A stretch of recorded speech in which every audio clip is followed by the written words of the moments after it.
gbogbo ẹ̀yin ọmọ ọ̀dọ́ tá a jọ ń káàkiri ọ̀dọ́jọ́ ni wá ẹ má jẹ́ kí a fi àyè gba Fúlàní lórí ilẹ̀ àwọn bàbá wa ẹ má jẹ́ ká bú ọba mọ́ ẹ má jẹ́ ká bú jòyè mọ́ nígbà tá a la fẹ́ jà fún àwọn ọ̀rẹ́ wa táwa ń kọ́kọ́ ń bú ọba tá à ń bú jòyè èmi náà ṣe bẹ́ẹ̀ rí bọ́ mo pera mi padà ẹ má jẹ́ ká bú àgbààgbà kankan mọ́ ẹ má bolóṣèlú kankan ẹ̀rù kálukú ń bẹ̀rù wọn ò lè sọ̀rọ̀ ọba ò lè sọ ìjòyè lè sọ ẹ jẹ́ ká ronú ẹ má jẹ́ ká bá àwọn bàbá jàmọ́ ẹ má jẹ́ bú wọn mọ́ ẹ má jẹ́ àṣẹ wọn àwọn ará pẹ̀lú wọn àwọn àtọ́ bá jólóṣèlú tá a bá fẹ́ kọ́ wọn rẹ̀ wá lọ́wọ́ á gbé wọn mọ́ra á gbé wọn mọ́ra ni à ní bú wọn mọ́ ẹ má jẹ́ àṣejẹ̀gbọ́n ẹ má jẹ́ àdàlúrú a lè gba ẹ̀tọ́ wa láì ṣèjẹ̀gbọ́n a lè gba ẹ̀tọ́ wa láì yìnbọn a lè gba ẹ̀tọ́ wa láì dàlúrú gbogbo protest mo ṣe ní ìlú Nàìjíríà mi ò rí ibi tí mo ti ẹnìkan lè sọ pé mo pààyàn tàbí mo jó nǹkan náà tàbí mo bà nǹkan jẹ́ mo lọ písù torí pé olówó lèmi náà tí ò bá sólówó lára ń dì mọ́ gbogbo nǹkan tọ́lọ́run fún yẹn lọ́lọ́run fún mi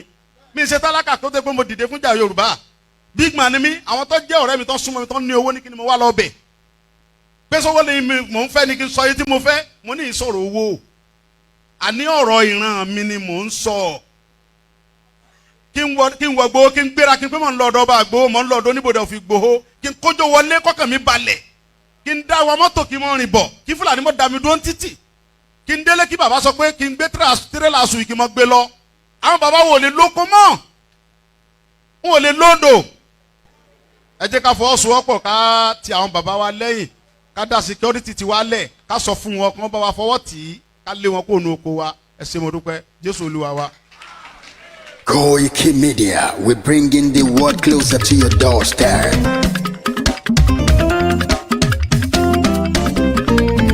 Koikimedia, Koikimedia, Koikimedia, we bringing the world closer to your doorstep.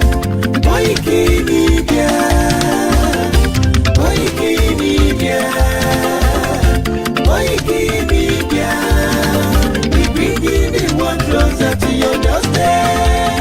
Àwọn sálára àgbà yìí dá, àwa ló láṣà àti èdè. Gbígbédè lárugẹ nílẹ̀ Oòduà o, àwa gangan ni bàbá.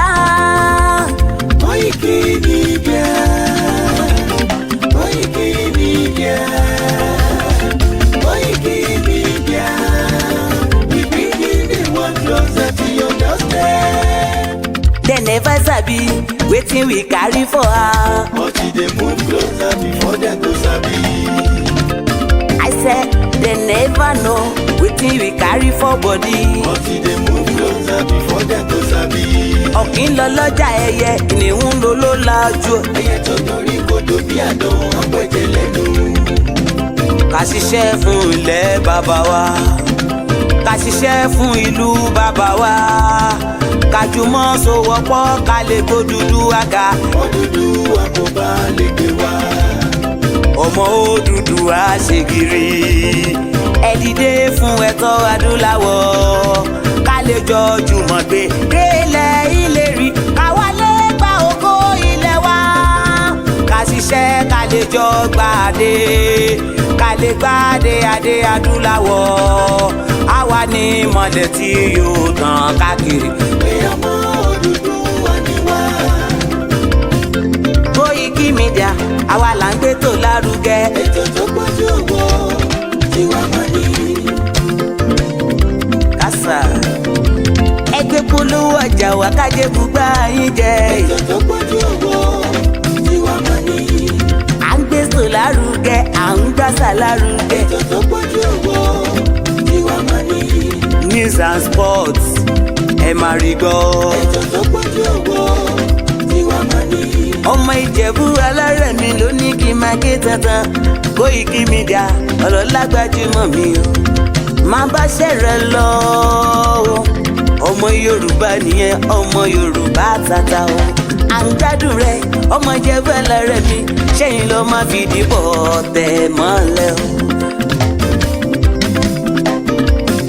Ẹ̀yin lọ́mọ onígbò máa ń dé máa dé máa dé, ẹ̀yin lọ́mọ onígbò máa wọ̀ máa wọ̀ máa wọ̀ o. Igbó máa wọ̀ kájòjì ò gbọ́dọ̀ wọ̀, àjòjì tó bá wọ̀ bẹ́ẹ̀ á tẹ̀lé ní ẹbọra. Ẹ̀yin lọ́mọ máa náwó kóyìnbó tó dé ìgbà tó yìnbó dé o owó náà dẹ́ tún pọ̀ sí o Koikimedia ṣàwa ní bàbá. Koikimedia àwọn ní bàbá. Koikimedia àwọn ní bàbá. Àdáńtọ́ àtúnpèrègèdè. Koikimedia àwọn ní bàbá. Àwa là ń gbé tò lárugẹ jẹ́ ká jọ gbọ́ o. Koikimedia àwọn ní bàbá. Àtúnjà fẹ́tọ̀ ilẹ̀ wa fẹ́tọ̀ ilẹ̀ Yorùbá. Koikimedia àwọn ní bàbá. Ọmọ Òdùwà ni wá o tọkàntọkàn. Koikimedia àwọn ní bàbá. Ikú tí ó ṣe bí lébi òsì àdìmú bàbá iyọ̀. Koikimedia àwọn ní bàbá. We bring you up closer to your doorstep. Koikimedia àwọn ní bàbá. Afẹ́fẹ́ tó ń fẹ́ òòdùn kan kí oko lára ni. Koikimedia àwọn ní bàbá. Àpèrègèdè Olódùmarè ló fún wa ṣe. Koikimedia àwọn ní bàbá. Gbogbo ayé ẹ gbọ́ àwa ní bàbá o. Koikimedia àwọn ní bàbá. Ẹ máa bọ̀ wá ẹ gbé polówó ọjà yín wá o. Koikimedia àwọn ní bàbá. Odùduwà la gbé dání òtítọ́ la gbé dání. Koikimedia àwọn ní bàbá. A kì í sọ̀dálẹ̀ a kì í soníkèéta. Koikimedia àwọn ní bàbá. Àdúró tán a tún pèrègèdè. Koikimedia àwọn ní bàbá. Koikimedia we bring you up closer to your doorstep. Àwọn ní bàbá. Koikimedia is around. To give us latest. Is around o. Give us latest. Ladies and gentlemen, Ẹ mú kalẹ̀ sílẹ̀. Ẹ tẹ́tí ẹ gbọ́ ètò tó kojú gbogbo. ladies and gentlemen, Ẹ mú kalẹ̀ sílẹ̀. Ẹ tẹ́tí ẹ gbọ́ ètò tó kojú gbogbo. Koikimedia is around. To give us latest.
Wow, it is 1 year tí Tinubu ti wà ní office.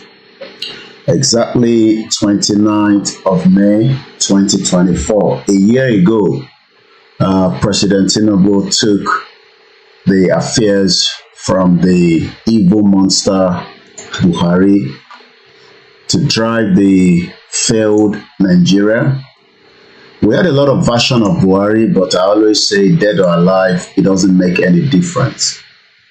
But what is now is that we now have someone that many Yoruba people are hoping that their future and their lives will make a big impact. Tinubu gbàjọba ní 29th of May 2023 with so much excitement and so much joy and fulfillment. And literally a year after, it has been roller coaster. many Yoruba people are still very much hopeful that ayé wọn máa better by the time tí Tinubu máa fi parí government in the next 3 years. He doesn't have any guarantee for 8 years. All he has is just the first 1 year. Mo kí gbogbo yín pé ẹ káàbọ̀ sórí ètò ti tàárọ̀ yìí.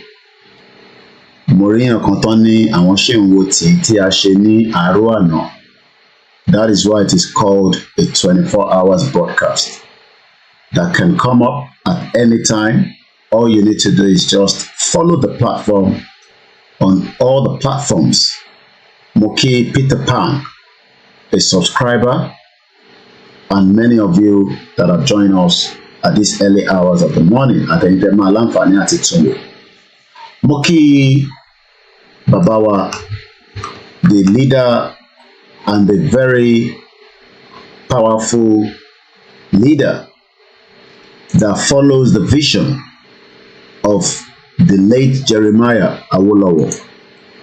And we're talking about Professor Adebanji Akintoye. I work for him, and the duty and the task he has given me is to make sure we are suffering gbogbo Yoruba, regardless of your faith in Nigeria, that the country Nigeria that you want to rely your hope on has failed everyone. And that is why Baba Akintoye gave us this to work with.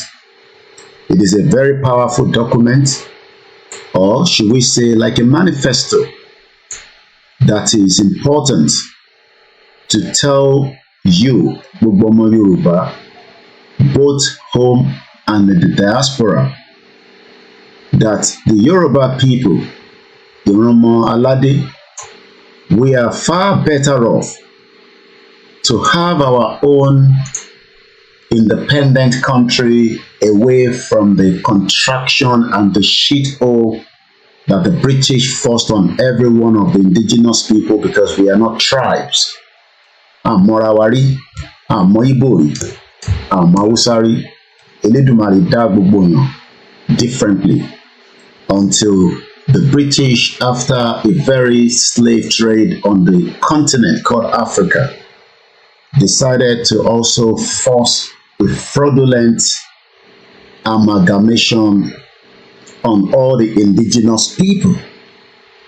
And tá bá ń sọ̀rọ̀ nípa Baba Akintoye, he is the only one that single-handedly says that this union must now come to an end so that our future will be brighter, because you will never have a bright future in that crazy contraction that British amalgamated through the monster Lugard and the girlfriend Laura Shaw. And this is why we are doing what we are doing at the early hours of this morning. Kò ń ṣe pé oorun ò pè mí náà. But Baba Akintoye ní, for us to achieve this without violence, ẹ máa dìde lóru bẹ́ni tó ń lọ ṣe exam. Ẹ máa dìde ní gbogbo wákàtí tí ẹ bá ní láti fi create ọ̀rọ̀ fún gbogbo ọmọ Yorùbá, both at home and in the diaspora, to give them a concrete reasons, because many people do not believe, ọ̀pọ̀lọpọ̀ believe, why we should leave this contraction tí àwọn méjèèjì tí wọ́n create, both Lugard and the girlfriend Laura Shaw, through the British, because British ni wọ́n ṣiṣẹ́ fún, bí èmi náà ṣe ṣiṣẹ́ fún Baba Akintoye. And we must work hard láti lè achieve aims and objectives, because a fẹ́ ìtàjẹ̀ sílẹ̀. But one thing is, we were going to make sure that the faith that you have in Nigeria would decline, because Nigeria itself have failed every single indigenous people, regardless of whether you are Yoruba, Hausa, or the rest of the ethnic indigenous people. And again, we are not tribes. Moki sister mi, Ifa Beneleke, Wasiu, Warish Chinadu, my brother, Idowo Wolabi, Mr. Dileye, Taiwo, Olapade Adeniyi, good morning. Ogundare Kunle was the first person to say good morning. And shout out to many of you on all the other platforms. Moki, brother mi Fadipe Ibeku Moses. Abadaruko yin is just to let you know that àárín yín, and we love you, we appreciate you. Moki ẹni gbogbo ìlú Ifọ̀, Ọlánìpẹ̀kun, wealthy plenty, Ọ̀bẹ̀lẹ́dùmarè Abáńbẹ́dúró, á wà pẹ̀lú ẹ̀. In Ifọ̀ local government, àwọn ni wọ́n kọ́kọ́ bẹ̀rẹ̀ door-to-door campaign awareness of the Yoruba nation, and we expect everybody not to be tired. Iṣẹ́ tèmi ṣe ó máa yàtọ̀ sí iṣẹ́ tí wọ́n fi ṣe. Muriembe Ayomikun Damiju, we are on a full broadcast, and when I say full broadcast, you know what that means. I am using a full broadcast where I can tell you we are streaming on 2 Instagram, 5 or thereabout 6 Facebook account, 2 YouTube channel, Koikimedia and the WD76, the backup. We are live on the Mix LR. We are also live on the Twitter space. We are live on Twitter. That means it's a full broadcast because today is the 29th, which is 1 year office of the failed government of Tinubu. Ganyoloyede, good morning. Money mini last man standing. Ayodele Owolade, good morning. Tebatin soon. Èmi fi notification jí because this is not the time to be having 8-hour sleep. Lẹ́ǹkan sí mo kí ìyá tó bí mi lọ́mọ, mo kí àwọn family mi. This is the time to stand firm and demand our rights with a non-violent movement that we have embarked. Lugard worked for the British to create Nigeria, but Nigeria was already in the process before Lugard came to power. And Babakitoye has now told us to go out there and give you all the reasons why these fraudulent 419 expired amalgamation must come to an end. Whether you are in belief that Nigeria will not break up, it will, because the writings are already all over the shithole country. You will not have a country that will not kill you due to the influx of the jihadis, terrorists, Boko Haram, ISIS, and all the mujahideen that has been now forced into your territory. If you remain as Nigeria, the northerners will not allow you to stop migration, as the UK is now stopping the migration of many criminals and pedophiles that are coming into this country. Moki Babami soon Odu, a very good man that looks after us and as many of you. I always say, and I'm never shy to say it, if you want a good journalism, if you want an independent media to work hard for you to speak on your behalf, not the fraudulent British biased corporation known as the BBC, or all these crazy media in Nigeria that will continue to tell you that self-determination is a crime, like Abati, where our father hit him hard. You will support media. It is not compulsory. It is just that it is worth it to put your money where you can say that ìjọ tí Koiki náà bá ti deviate, I will stop investing in that media. Gbogbo wa là ń invest nínú kankan. I am creating my time. I don't have a problem with that. I have the strength. I eat. I make sure I go to bed early so that when I know I'm waking up, I am waking up like somebody that wants to go and resume a job like you. I am an independent, and it will remain so. So we hope that many of you would continue to make sure that this platform has money to operate. This platform has money to challenge those that are saying that Yoruba cannot become an independent country. That this platform will serve you towards all the way through. The platform we will stand firm with the self-determination all the way through. Don't ask me when. I listened to at least 2 different prophecies yesterday. Whether you believe in prophecy or not is not the issue. But the indices, the indication that Nigeria will collapse is already in our faces. But you can live in denial and say it is not going to happen. It is coming. Don't be deceived. Yoruba is a country. But we will work hard that Spain, Norway, France would also recognize us as at today, Palestinian has now officially been recognized by these 3 powerful European countries. So support this media financially. There is a lot that is in the brain, just like BBC non program Tico making sense, but we are paying for the TV license and you cannot control it.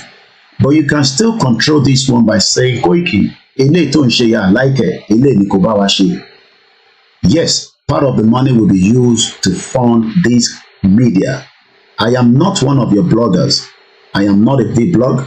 I pay tax with this company in the UK. It has been registered more far before we started Yoruba Nation. But without funding, there is a limit to what I can do.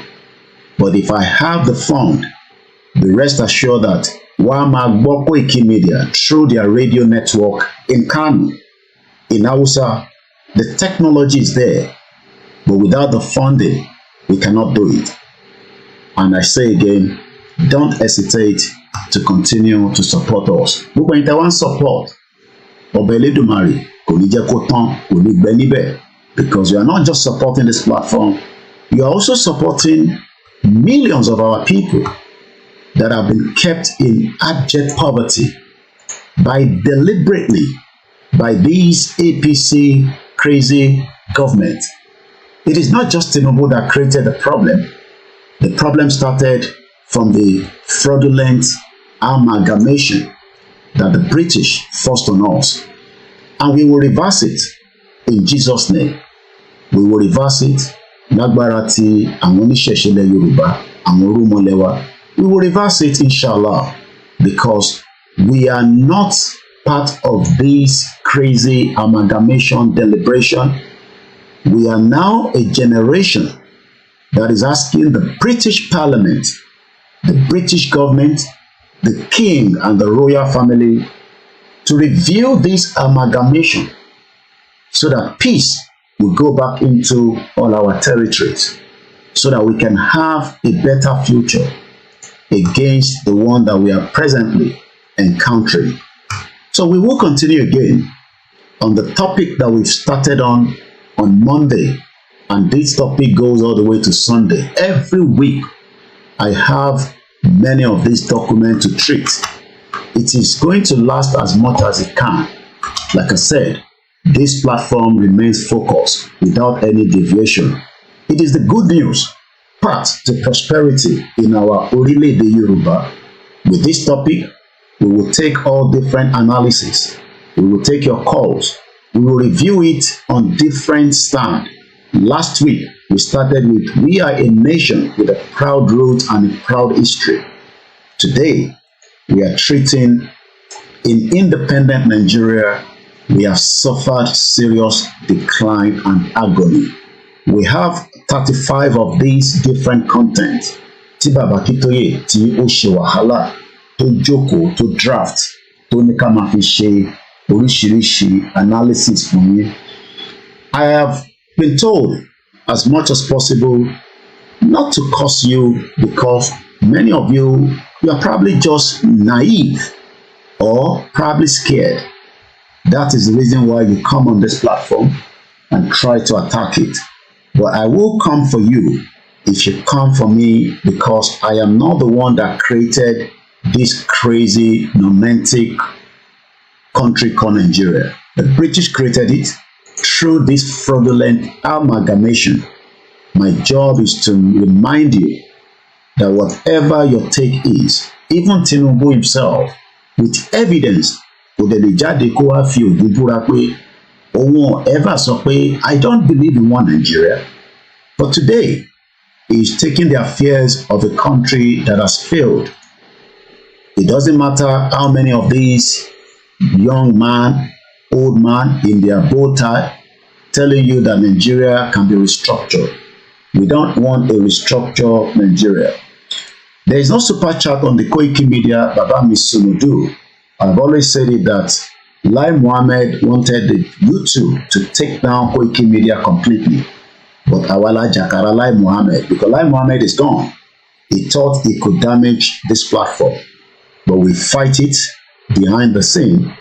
And that means the reason why you are still seeing Koikimedia on YouTube is because I don't live in Nigeria and Lai Mohammed failed. But if you want to support us with the super chat and all that, that is the reason why we have the backup channel, because we are streaming on 2 YouTube channels. So you can always do that. But with the Koikimedia, my monetization was removed.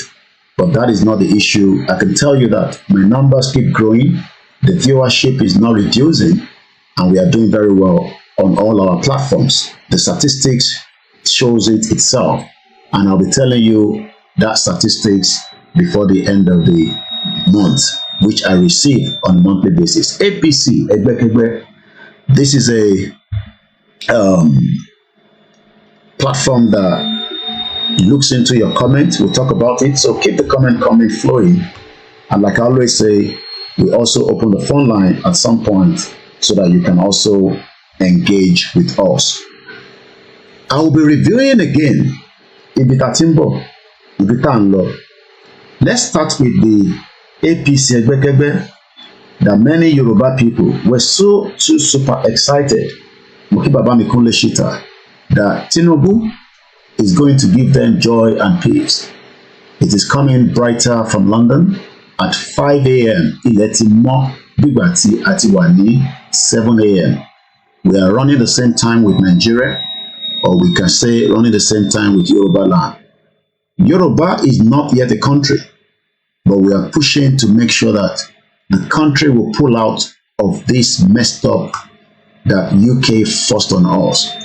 Aki gbogbo àwọn ọba wa pé wọ́n kú iṣẹ́ takuntakun, wọ́n dẹ̀ gbọ́dọ̀ jẹ́ kó sú wọn, wọ́n dẹ̀ gbọ́dọ̀ jẹ́ kó rẹ̀ wọ́n, wọ́n kí wọn pé wọ́n kú akíkanjú tí wọ́n fi ń ṣe gbogbo tí àwa náà lè máa fi sọ pé inú wa ti ń dùn bá ṣe ń rí àwọn ọba wa tí wọ́n ń dá sí ìrìn àjò yìí. Mo kí bàbá wa the Bariga Jagunmolu 3 tí wọ́n lọ sí ìlú Èkìtì láìpẹ́ láti lọ yọjú sí àwọn tí Èkìtì. Mo kí ọba Adó-Ìwí Èkìtì. Mo kí bàbá mi ọba Jagunmolu 3rd. Àwọn náà wọ́n kúṣẹ́ takuntakun. Wọ́n á lọ bẹ́ẹ̀ mú kí gbogbo àwọn ọba orí aládé títí dé bàbá wa ọba ti ìlú Ìgbòho. Yorùbá nation kò ń ṣe iṣẹ́ èèyàn kan.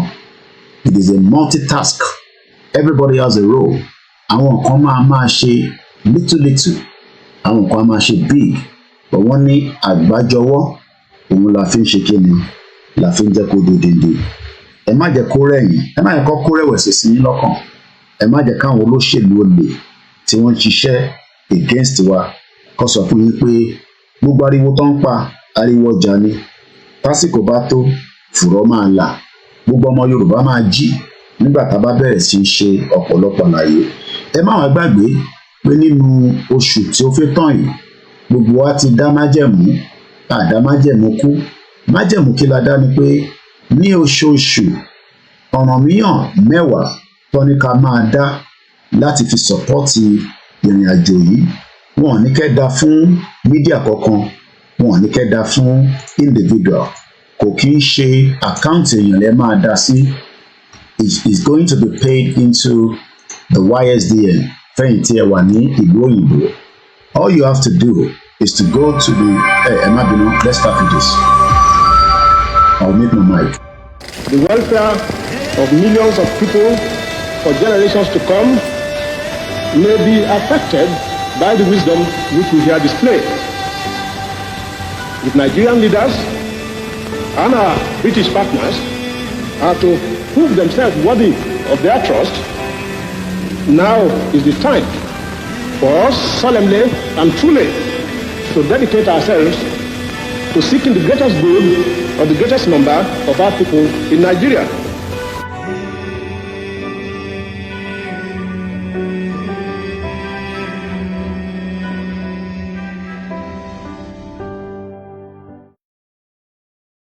Call on to Baba from Moke, the late Jeremiah Awolowo, the man that saw the vision. Moke, Jamo 419, my brother.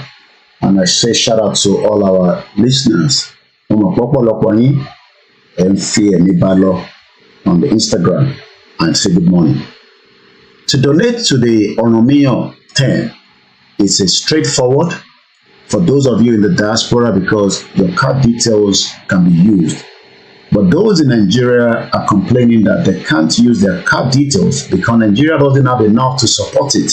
In Tonfani, most of you, your bank cannot supply that service because any payment you make through your bank card, your country should be able to support it. But since Nigeria is a country, it is not worth even calling any union. What club or student association because it cannot look after you, not even to talk about your family. But many of you have been told lies, just like we were told. So when you come to the ysdm.org, you go straight to the donation, you click on the subscription, and then you register, and that allows you to make payment. See Onomio Mewa. Either one in Nigeria, all you need to do is to reach out to medias, and you'll be given the Naira account. It is only 10 Naira. Ìyàn kan gbọ́dọ̀ jáde kó sọ pé òun ò ní 10 Naira láti dá sínú ìrìnàjò yìí.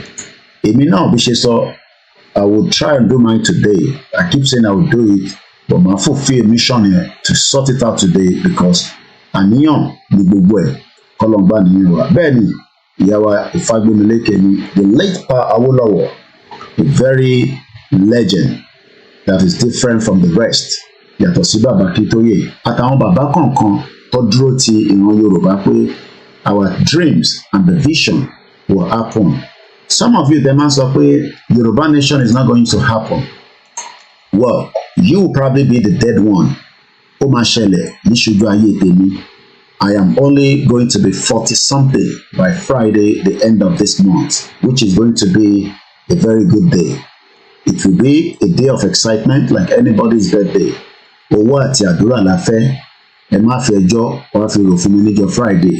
Níjọ́ Friday, ẹ fún wa ní owó, ẹ dẹ̀ fàdúrà ràn wá lọ́wọ́. So if you're one of those tó ń sọ pé mo kẹ́ kẹ́kẹ́ of course, Mr. Bamidele and the rest of you on the Instagram. Mo kẹ́ lẹ́ẹ̀kan sí Jamo 419 my brother. Ọba Elédùmarè wà pẹ̀lú gbogbo wa. Gbogbo wa ṣe ń hustle lọ́tùlọ́sì. It's 5 minutes past 5. It's quite early in the hours of the morning. And my voice has to be a little bit reduced because my family is still sleeping upstairs. We are dedicated for this job. We have no regret doing it. It might not work as much as I want because it has slowed down with the Jupe because of the interference of that Mumi Water woman. But Ọlọ́run Elédùmarè, ó ti bá wa ṣẹ́gun ẹ̀, ó ti sá kúrò, òun fúnra rẹ̀ gan-an, ó wà on the run. And nemesis will catch up on her. Àfi tó bá jẹ́ pé irọ́ làwa ń gbé kalẹ̀ láti sọ fún ọmọ Yorùbá pé a fẹ́ kúrò ní Nigeria. There's always a lot to talk about when you look at Nigeria itself. Ṣé crime tó ń ṣẹlẹ̀ lójoojúmọ́? Tẹ́ bá ń follow news channel wa on a daily basis, you will see the amount of atrocities that you will ask yourself, why is it like this? It is a deliberate act. And it is the reason why we need to push and push and push. Let me tell you what I had last night. While I was in my kitchen doing my broadcast, I showed you two different things. Mo fi dodo wọ̀nyí, mo fi dùndún wọ̀nyí, àbí iṣu. but in tí wọ́n fi wọ̀nyí ni ẹja tíyàwó mi ti ṣe sílẹ̀ kó tó lọ síbi iṣẹ́ tó ti prep ìgbà tó dé ẹ̀rí pé mi náà fọbọ́ nínú kitchen because kò gbọ́dọ̀ tún délé tí mo mọ̀ pé ń bọ̀ wá dáná àwọn ọmọ mi wà nílé lóòótọ́ but I help them because they are children. You have to help them and balance the situation. Mo lè ní káwọn ọmọ mi lọ fọbọ́ wọn ní kọ̀ sí mi lẹ́nu. Ṣé bá rí mi tí mò ń fọbọ́? It's just to balance the situation in the house because ìlú òyìnbó ni bíbá. Mo mọ̀ pé ní Nàìjíríà gbogbo ilẹ̀ máa ń ṣe big man ẹ ti gbọ́mọ ọ̀dọ̀ sílé. You don't even help your wife láti bá wọn fọbọ́ àti ṣe some little things in the house. Torí pé o fi pé wọ́n ní baálé ilé. Tó bá jẹ́ pé o ṣẹ̀ wá sí abroad tó ń gbé ní UK mo bẹ̀ yín ìbí báyọ̀ ń ṣe Nàìjíríà for you to have a peaceful home for you to have your relationship to remain powerful and strong do not bring that your nonsense jagbajantis tẹ́ ń gbé wá láti Nàìjíríà. Ọmọ kan ní last week mo sọ fún yín nílùú iná ni mo ní sọ outside London wọ́n pè mí ni ìyá ẹ̀ fi ọmọ yẹn sílẹ̀ sínú ilé ó náà sáré lọ ṣiṣẹ́ lára àwọn tó ṣẹ̀ ń dé náà ní student mo bẹ̀ yín ẹ má fi ọmọ sínú ilé nìkan. Ọmọ yẹn múra tán ó gbéra ó lọ sí school ọmọ tí kò jẹ́ kó dá lọ sí school kò tún wá lọ sí school débi pé akọ blend pẹ̀lú àwọn ọ̀rẹ́ ẹ̀ ó lọ sí school 1 hour ahead. Ọ̀rọ̀ tí mò ń sọ yìí ó ti involve social media. Many of the students that have arrived into this country today, they are struggling because of the exchange rate. It is not your fault. You don't have to blame yourself. It is because Nigeria failed every one of us. If you are coming in here and you are struggling, àwa náà ti struggle, adẹ̀ṣe struggle. Mo kí bàbá mi Adégoroyè Ọ̀pẹyẹmí Àdìsá, mo kí yẹn káàbọ̀ sórí ètò wa. Àwa náà ti gbìyànjú, mo kí bàbá mi Gbógi 1881, mo kí testimony Ògúntọ̀nà, good morning. Àwa náà ti ṣe ìgbìyànjú kí a tó lè settle down and we are still working on mo kẹ́ni tó gbá wa lórí Mixlr. So dòdò tí mo jẹ lálẹ́ àná àti dùndú pẹ̀lú ọbẹ̀ ata àti ẹja mo wá ń béèrè lọ́wọ́ gbogbo ọmọ Nàìjíríà lénìí. Mo ti jí sára láti bí 1 hour but I don't rush to come out of the bed. I take my time, then I come out, I brush my teeth, then I dressed up and set up. It takes about 20 minutes to prepare this broadcast. If I am using a laptop, ìyẹn ló máa ń ṣe èròjù fún yàn nígbà mi, but with a mobile phone you can go live straight. Ẹja àti dòdò àti dùndú tẹ̀ ń wò yìí is meant to be one of the basic food just like many of you in Nigeria. But the Nigeria today, ìbéèrè tí mo béèrè at 3:22 a.m. ní èdè 29 tó pé ọdún kan tí Tinubu ti wà lórí oyè. If you are still one of those that eat this regularly in Nigeria, thank your almighty creator, whether Jesus ló ń sìn, whether ànábì ni, whether àwa oníṣẹ̀ṣe. I don't have any problem with whatever your faith is. But what I am asking is, Nigerians are now eating well, good security and welfare since President Tinubu came to power 1 year ago. Tinubu told us Nigeria is no longer bleeding. What do you say to this APC government of President Tinubu after 1 year in office? Ẹ̀yin náà bá ń fi sínú comment section. Kí ni èròǹgbà yín? Kí lẹ rò síjọba Tinubu yìí lẹ́yìn ọdún kan tó ti wà nínú ìjọba àlífà tó ń ṣe lọ́wọ́lọ́wọ́? Tinubu ló ní orí òun kún pé ká bá òun fa. Ó jáde, ó lo platform Yorùbá Nation, ó fi ṣe advantage pẹ̀lú àwọn northerners pé àwọn ọmọ tó ń pariwo Yorùbá Nation yìí tẹ́ ẹ̀ bá jẹ́ ń débẹ̀ èmi ló kàn. Màá sọ fún bàbá Akíntóyè kó lọ declare àti gbowó. Àwọn northerners dẹ̀ mọ̀ pé àwọn sì fi máa jẹ mùdùmúdùn torí olè ni wọ́n gẹ́gẹ́ bí àwọn Yorùbá àtàwọn ìyà tó kù náà. Tinubu bá take advantage yẹn lọ́ba ló dá àwọn á fún ẹ ní ticket but àá gbé ọ̀pọ̀lọpọ̀ ọmọ Yorùbá tó máa attack ẹ, and that was why Ọ̀ṣínbàjò was also put out to contest against Tinubu and the rest. But we know how the politicians work. It could all be politics. But ìbéèrè lẹ́ǹkan sí ni pé, are you in your own house? Máa ka dùndú tó wà níbẹ̀, máa farabalẹ̀ ka dòdò tó wà níbẹ̀, kódà mò ń jẹ tèmi tán, ó sì wà nínú kitchen. later on láàárọ̀ tí bá feel pé ohun mi jẹ I will eat it again. My question to you is your household eating at least something similar to this without breaking the bank, without crying for help? Aboma kọ́kọ́ wá sórí social media kó tó lè rí nǹkan báyìí jẹ. Think about it, and this is the reason why Baba Akintoye ní kí n sọ fún yín pé Nigeria has taken us backwards. I have shown you, but I can show you properly since I am using the software. Ẹnu ni mo ti fi ń sọ láti ijọ́ mẹ́ta tí mo ti ń dárúkọ ẹ̀. Now, lákọ̀ọ́kọ́, ẹ jẹ́ n fi fídíò ìsọnù wọ̀nyí. This is the damage that the British have done to us. Tó wá di pé kábíyèsí ilẹ̀ Yorùbá ó ń kúnlẹ̀ fún olórí burúkú Dàpọ̀ Abíọ́dún tí kò dẹ̀ sọ fún kábíyèsí pé tẹ bá tẹ̀ ń ṣe bẹ́ẹ̀ tẹ bá wá ké mi nínú ilé ẹ ti gbàgbé pé ta la wà, kábíyèsí ẹ má tún kneel down fún mi.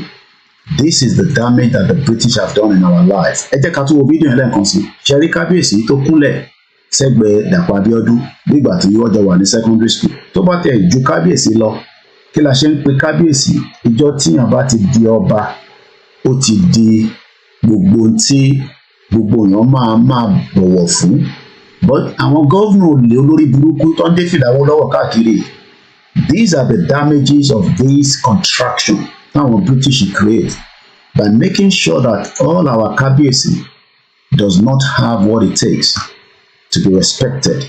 And as you can see in this video, the king kneeling down next to a governor that is only there for another 3 years because eléyìí tí Tinubu pé ọdún mẹ́ta péré ló ní bó ṣe máa wògò káàkiri bí àwọn tó ń mu cocaine, because I don't know why they put on glasses, because wọ́n bá ti fagbó nínú ilé wọ́n wá cover ojú wọn.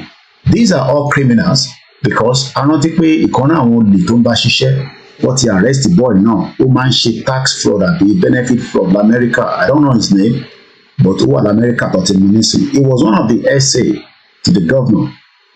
Ibi tí a ṣe ń sọ fẹ́yìn ọmọ Yorùbá pé ẹ jẹ́ ká padà síbi tó rí sùn wá wà. All these are part of the damage that the British created, which we have suffered in this abominable independent Nigeria. And these are the reason why we are crying on a daily basis. We are fẹ́ kúrò nínú Nigeria pé a fẹ́ ṣe kankan, a fẹ́ anything to do with Nigeria again. Ìwọ lè sọ pé kò kún ẹ̀, but think about it. Ṣé ó dáa kí níta gbangba tí kò ń ṣe nínú private building wọn tí ọba ilẹ̀ Yorùbá tó wá ń dọ̀bálẹ̀, bìkọ́ afẹ́ ilé ń dọ̀bálẹ̀ nísìnyí fún Dàpọ̀ Abíọ́dún? Ṣé King Charles tó lè rí bẹ́ẹ̀ nílùú yìí? Lérè Ọláyínká sọ pé kábíyèsí orí adé ọ̀run ilékè kneeling to talk to the Imperial Majesty. Ta ló fi Dàpọ̀ Abíọ́dún ṣe Imperial Majesty? Prince Dàpọ̀ Abíọ́dún, the governor Eléyìí of Ogun State. The shame is not on Oba, it is on the governor who himself is a prince. Ta ló fi jẹ́ prince? They are all criminals. Abẹ́rẹ́ tí kábíyèsí kúnlẹ̀ sẹ́gbẹ̀ẹ́ Eléyìí, àwọn olórí burúkú àbáyé jẹ́ governor tí ọba Elédùmarè tó máa ṣèdájọ́ lé gbogbo yín lórí fún gbogbo iṣẹ́ ibi tẹ́ ń ṣe.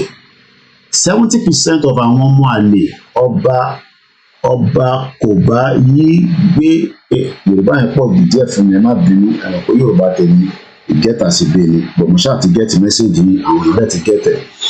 Now, mo fẹ́ sọ fún yín tí ẹ̀ ń jẹ́ student ní ìlú òyìnbó tẹ́ wá tẹ jápa, kò kí n ṣe fault yín.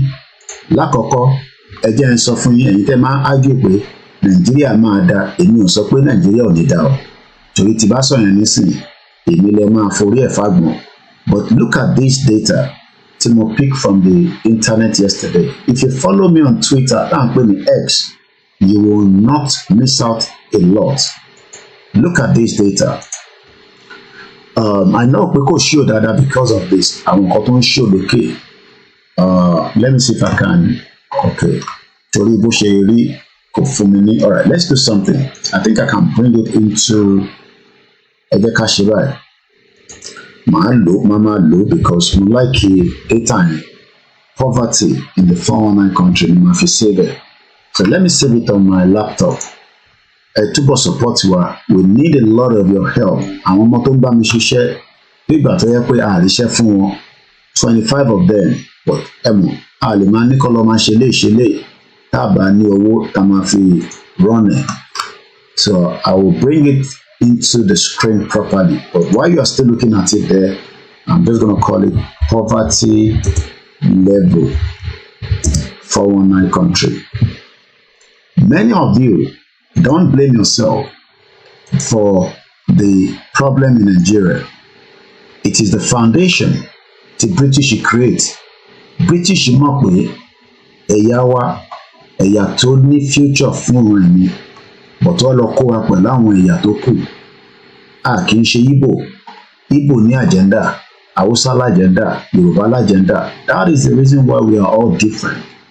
But nígbà tó dẹ̀ ti kó gbogbo àpapọ̀ yìí, that is why we are having so much difficulties. Àwọn kan ní leadership problem ni. Tàbá dá dúró, a mọ̀ pé láàrin ara wa a máa dé pẹ̀lú ara wa. Kò sí tó máa lo federal might láti fi oppress wa. Gbogbo àgbáyé ló máa ń béèrè ẹ̀tọ́ wọn. It doesn't matter. Ìlú ìbò ṣe wà, election bọ̀ nísìn. After the 14 years of this conservative tó ti fìyà jẹ gbogbo wa, ẹ má bínú kí n tí mo save ni mo tún wá báyìí. Kí mo fi save ẹ̀kẹ́. Mo kí gbogbo wa lẹ́ẹ̀kan sí i. Mo kí gbogbo wa pé a kú oríire lọ́tún lósì pé Ọlọ́run tẹ̀ gbé gbogbo wa dìde ní wákàtí. Ẹ kọ́ imagine tó bá jẹ́ pé a jáde ní wákàtí òkè òlélẹ̀. So now I'm going to adjust it so that I will fit into the screen, because a man like can show any evidence. Mo kí brother mi àbí chíyá mi ní ṣọ́bìnrin ní ẹ̀rí sí aṣèrìyà obìnrin ní orúkọ mi ló ń jẹ́ rí sí. Ẹ káàbọ̀ mọ́ mi. Mo kí gbogbo ẹ̀yin tẹ́ wà láìlọ Amẹ́ríkà. Mo mọ̀ pé ẹ̀yin náà ti ń lọ sí ọwọ́ òru lọ́dọ̀ yín lọ́hùn. Ilẹ̀ tí mo lọ́dọ̀ ti wà different time zone. Mo kí ẹ̀ta wà ní China, Australia, Hong Kong. Ẹ̀yin náà wo data yìí tí mo gbé wá síwájú àwòrán wa. Nigeria is cornering the market in extreme poverty, even as the population living on less than $1.90, kò pé $2. I'm sure that has reduced drastically due to the inflation. Mo sọ pé kò ń ṣe fọ́tẹ̀, má bínú sí rẹ ju bó ṣe yẹ lọ. Ìwọ kọ́ ni problem. Nàìjíríà ló kó bá rẹ̀ tí gbogbo wa fi ń jìyà lẹ́nu. Even as the population living, gbogbo ọmọ Nàìjíríà wọ́n ní you are living on less than $2. Ilẹ̀ tí mọ́ ẹgbẹ́ kan ṣí. Ọtí mi kí a lè get proper light kò wọlé.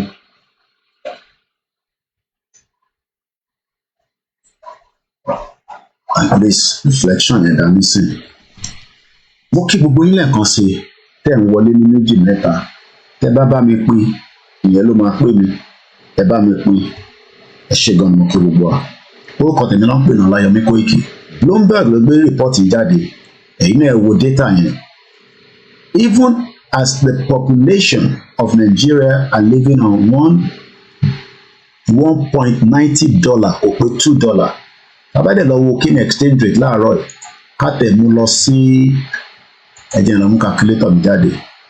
Let's even say the dollar is 1,005. Kakọ kapẹ̀sì 1,005 times 1.90.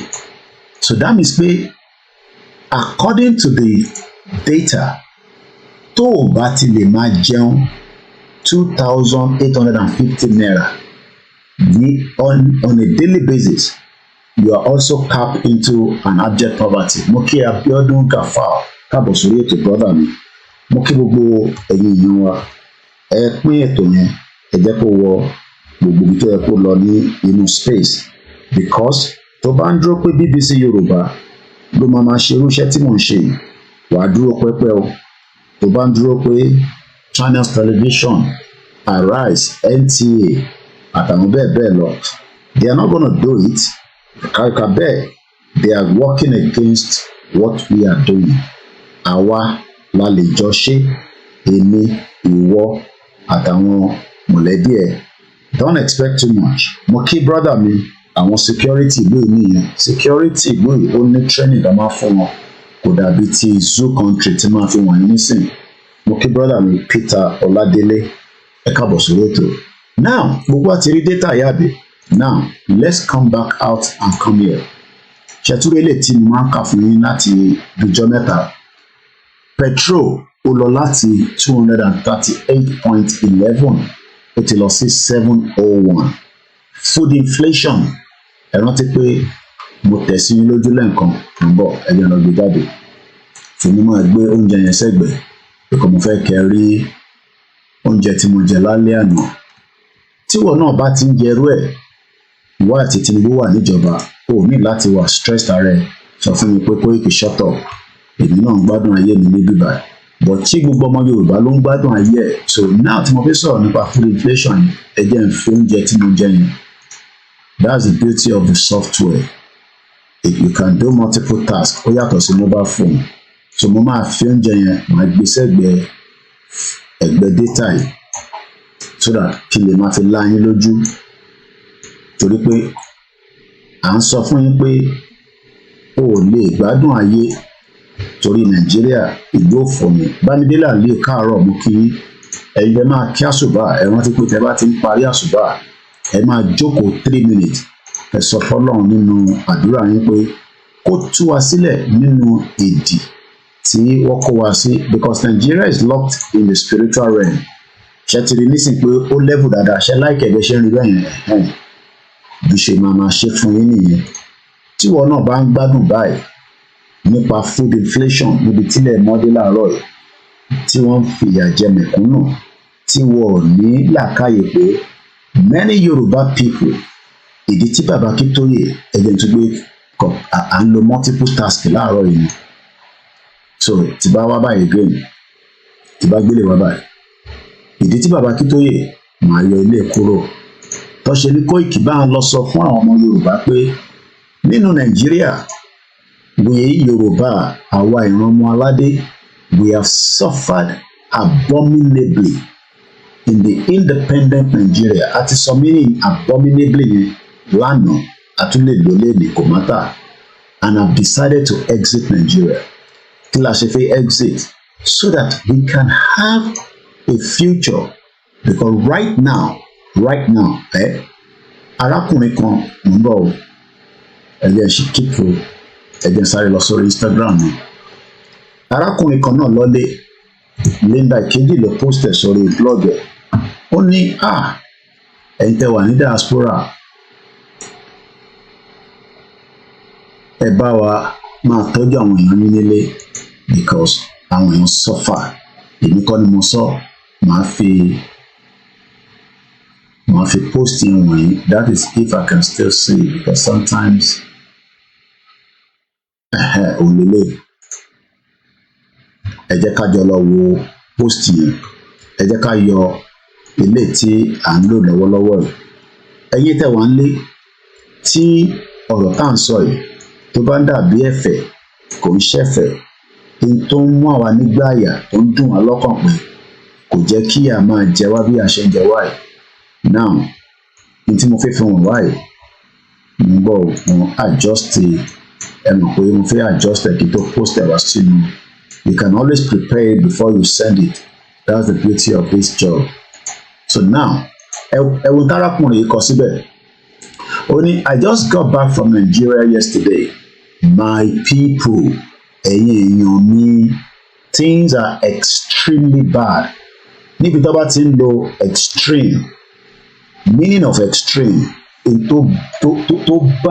tó ti bàjẹ́ tó ti rotten tí kò ṣe máa fi ṣàpèjúwe kí ló dé ń fa gbogbo kìíní kò ju ibi tí wọ́n ti fìyà àti ìṣẹ́ wọ́n ti kó sí wa nígbà àyà níbi tí wọ́n ń pè ní ìlú òfò ìlú àdánù ìlú burúkú arákùnrin ní I kept asking òun béèrè pé how are you guys surviving báwo lẹ ṣe ń survive ẹ wá ní kò ní sí ritualist Ogun State ọmọ Ogun State ni mí tó bá níbi tó ti fìyàn jẹ tó ń fìyàn ṣe sójú Ogun State ní lọ́wọ́lọ́wọ́ yìí mo bẹ̀ yẹn ìyá wa ẹ̀yin tẹ́ níyàn lógún state ẹ bá wa máa sọ fáwọn ọmọ yẹn kó ṣe sùúrù díẹ̀ tó bá níbi tó ti ń fìyàn ṣẹṣó lọ́wọ́lọ́wọ́ nílẹ̀ Yorùbá Ògùn state ní number 1 ritualist tó ń bẹ níbẹ̀ pẹ̀lú àwọn tó ní wọ́n ń ta drugs wọ́n ní àwọn ọmọ Ìgbò yẹn ti wà lógùn state I can say that categorically kò ní pé mo bá àwọn ọmọ Ìgbò jà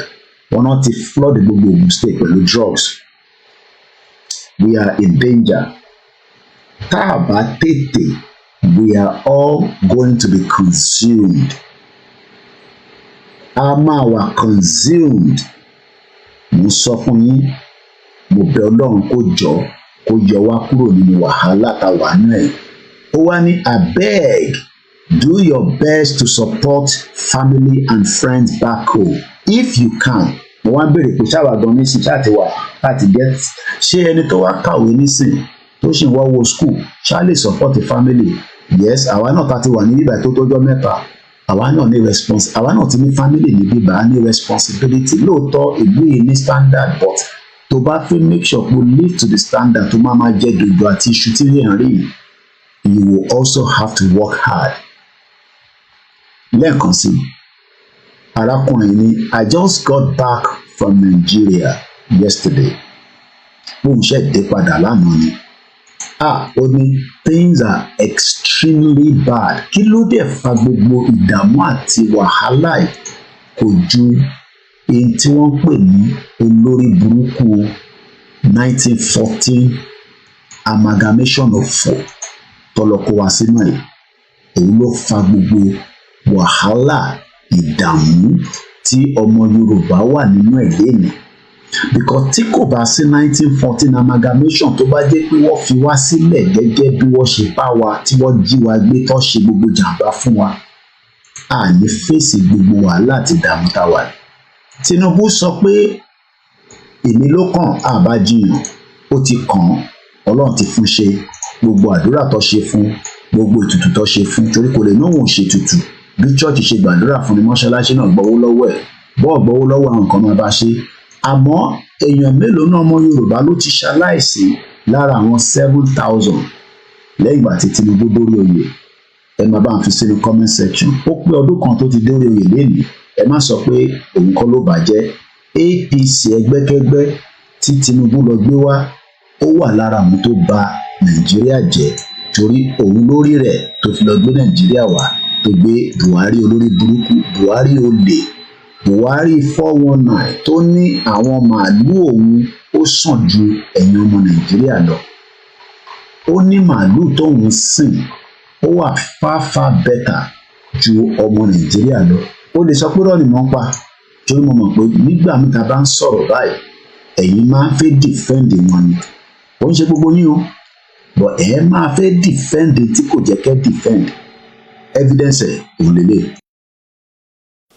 I congratulate fellow Nigerians who have realized their power, that their votes count.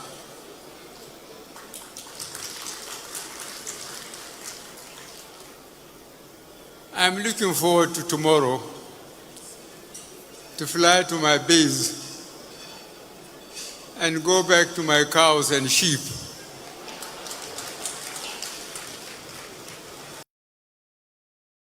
ṣé ń gbọ́ lórí burúkú president ó ní I am looking forward ẹ káwọ sórí ètò bàbá mi Adésanwó Balógun wọ́n kí ẹlẹ́ǹkan sí Abíọ́dún Gafar ẹ bá wa máa comment ẹ bá wa pín ètò yẹn tẹ̀ wàrà tẹ̀ darapọ̀ mọ́ wa ó ní I am looking forward to my cow Buhari oríṣiríṣi la rí kó tó kúrò lórí oyè oríṣiríṣi designer Buhari la rí bá ṣe rí Buhari eléyìí àrí Buhari eléyìí àrí Buhari eléyìí àwọn Biafra Nnamdi Kanu ló ti kú àwọn ọ̀rẹ́ evidence wọn náà sin sí Saudi Arabia èmi ọ̀rẹ́ evidence yẹn but màá ní ìgbà tó tẹ̀ ní kí láǹfààní olórí burúkú ẹ̀ torí òun ló lọ kọ́ àwọn jihadis mo kí bàbá mi kún lé sí tẹ káàbọ̀ lẹ́ẹ̀kan sí òun ló lọ kọ́ àwọn jihadis wa ìyá mi Fagbemilékè ní bẹ́ẹ̀ ni Koiki Yorùbá are already in danger but our people don't really want to wake up from the deep sleep.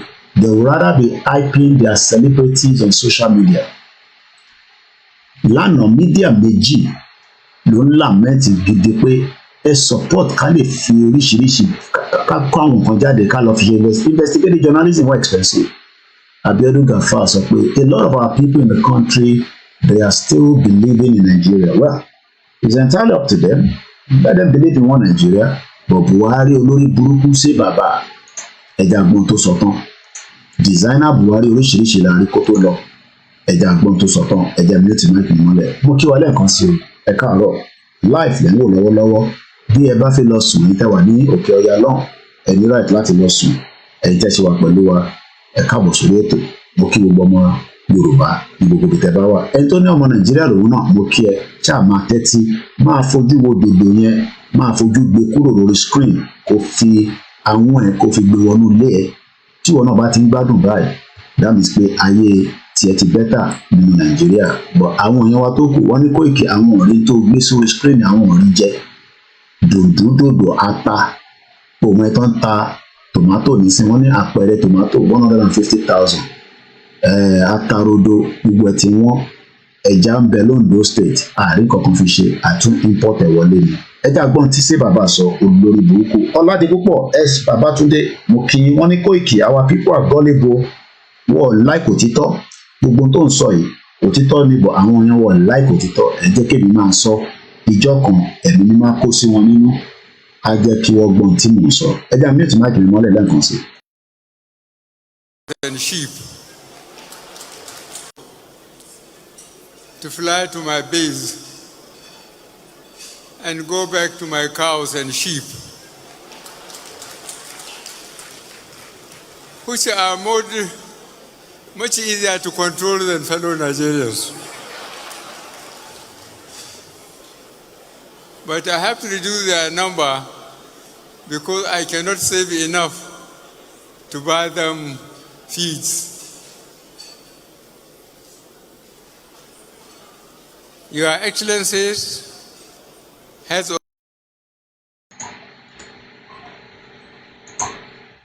ẹ ti gbọ́n tí olórí burúkú Buhari tó kó gbogbo àwọn jagunjalè gbogbo àwọn terrorist tó ń bẹ lágbàáyé ó kó wọn wọlé ó ní kó wá ṣe jàǹbá fún ìran Yorùbá ẹ wá rí i pé these reasons alone àjọṣepọ̀ àwa àti Nàìjíríà ó ti mẹ́hẹ̀ kò jẹ́ ká ní kankan ṣe pẹ̀lú Nàìjíríà mọ́ àwọn olóṣèlú olè màá tún fi kan wọ̀nyí nísìnyí ẹ jẹ́ ká tún gbélé wọlé báyìí ká prepare the next video tí mo fẹ́ fi wọ̀nyí àti rí ìtarakùnrin sọ ẹ tún wá wo tí ìkọ́nà àwọn olè politician yín nǹkan máa ń ṣe náà nìyẹn àwọn kan ní ẹ owó tiẹ̀ ló ná náà kò náwó tiẹ̀ nígbà tó ti jẹ senator ló ti fi yín pawó ètí kò yẹ yín nìyẹn Ọlọ́run ẹ̀rí jẹ́ kó yé yín another senator yín tí òun náà jẹ́ criminal bíi ti yín tẹ́yìn náà fi dàbí ẹ̀ jẹ́rí.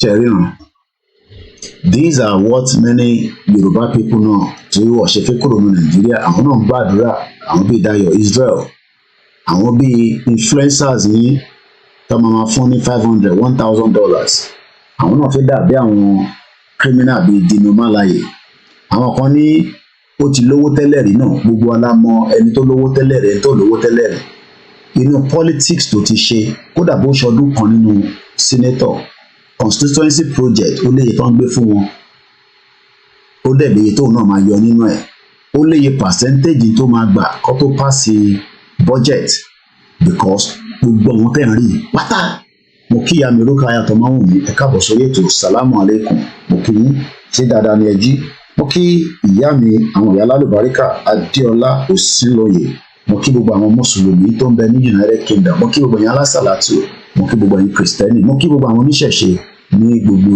ilé àti oko kẹrí dínà tẹ́ bá wá lọ sábẹ́ kọmẹǹtẹ dínà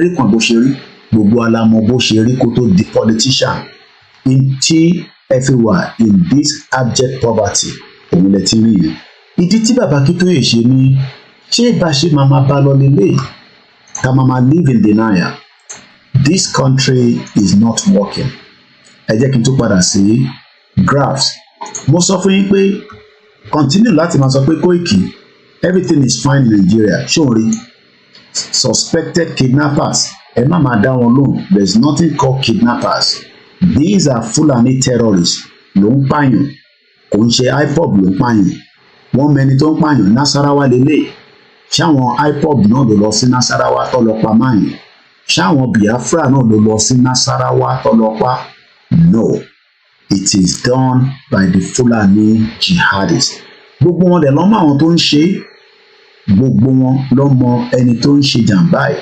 because even the Katsina state government èyí tó sọ lélẹ̀ ẹ̀jẹ̀ àgbọ̀n tó sọ. Thank you so much, Your Excellency, for your time tonight. My question earlier is that are there political motivation for the rise of banditry in the the northwestern region of the country? Who are those that are backing or supporting or fueling banditry in the region?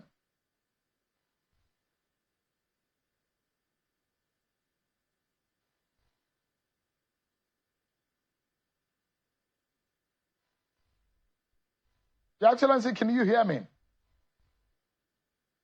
Yes, please, can you repeat yourself? All right, so I'm saying, my question is, who are there those who are backing and politically motivating banditry in the northwestern region?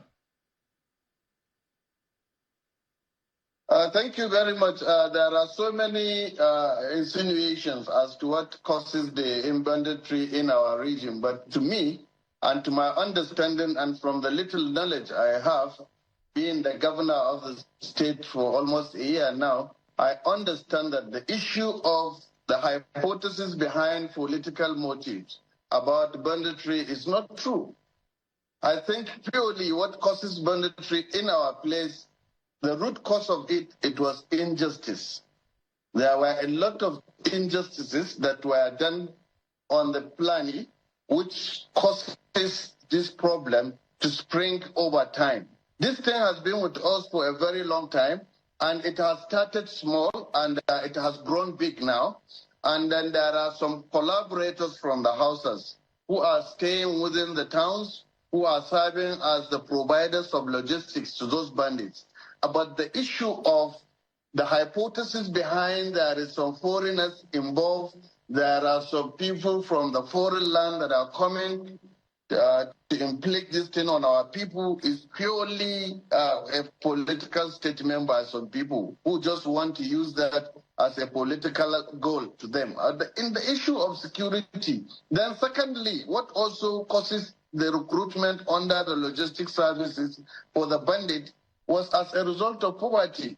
Because surprisingly, with 2,000, 5,000, 500 naira, you can be able to convince. Impediment to Yoruba development is the impediment to Odua development. Without Nigeria, we won't be where we are. 1962, we were far ahead of South Korea and North Korea. We were far ahead of China even. We had television before France. We had radio before South Africa. Now look at where we are today.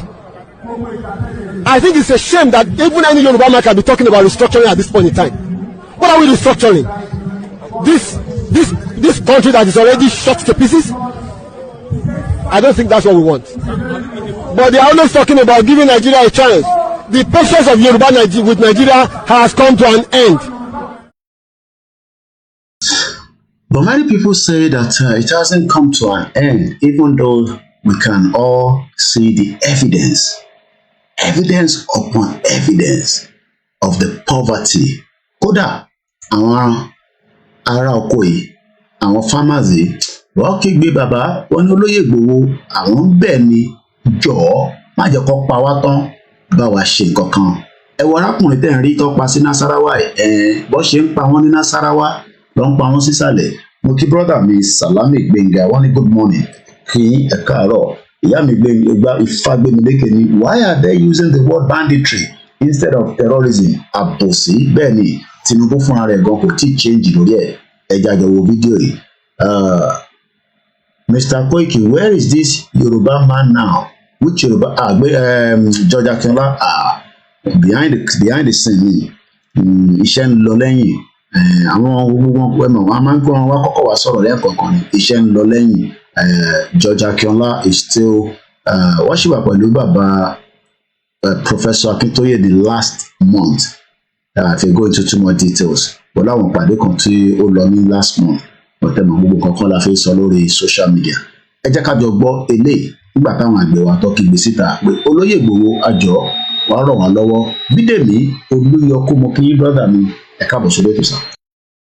Finish ẹ kò sọ̀njẹ mọ́ àwa tó wà lóko kọ ìyá ló ń jẹ wá báyìí so àwa náà gan ti ń ra gàrí bá a fẹ́ kó ewùrà sílẹ̀ àákó bó kóṣù sílẹ̀ àákó gbogbo nǹkan ní oko kò sí nǹkan tí agbádùn ẹ̀ mọ́.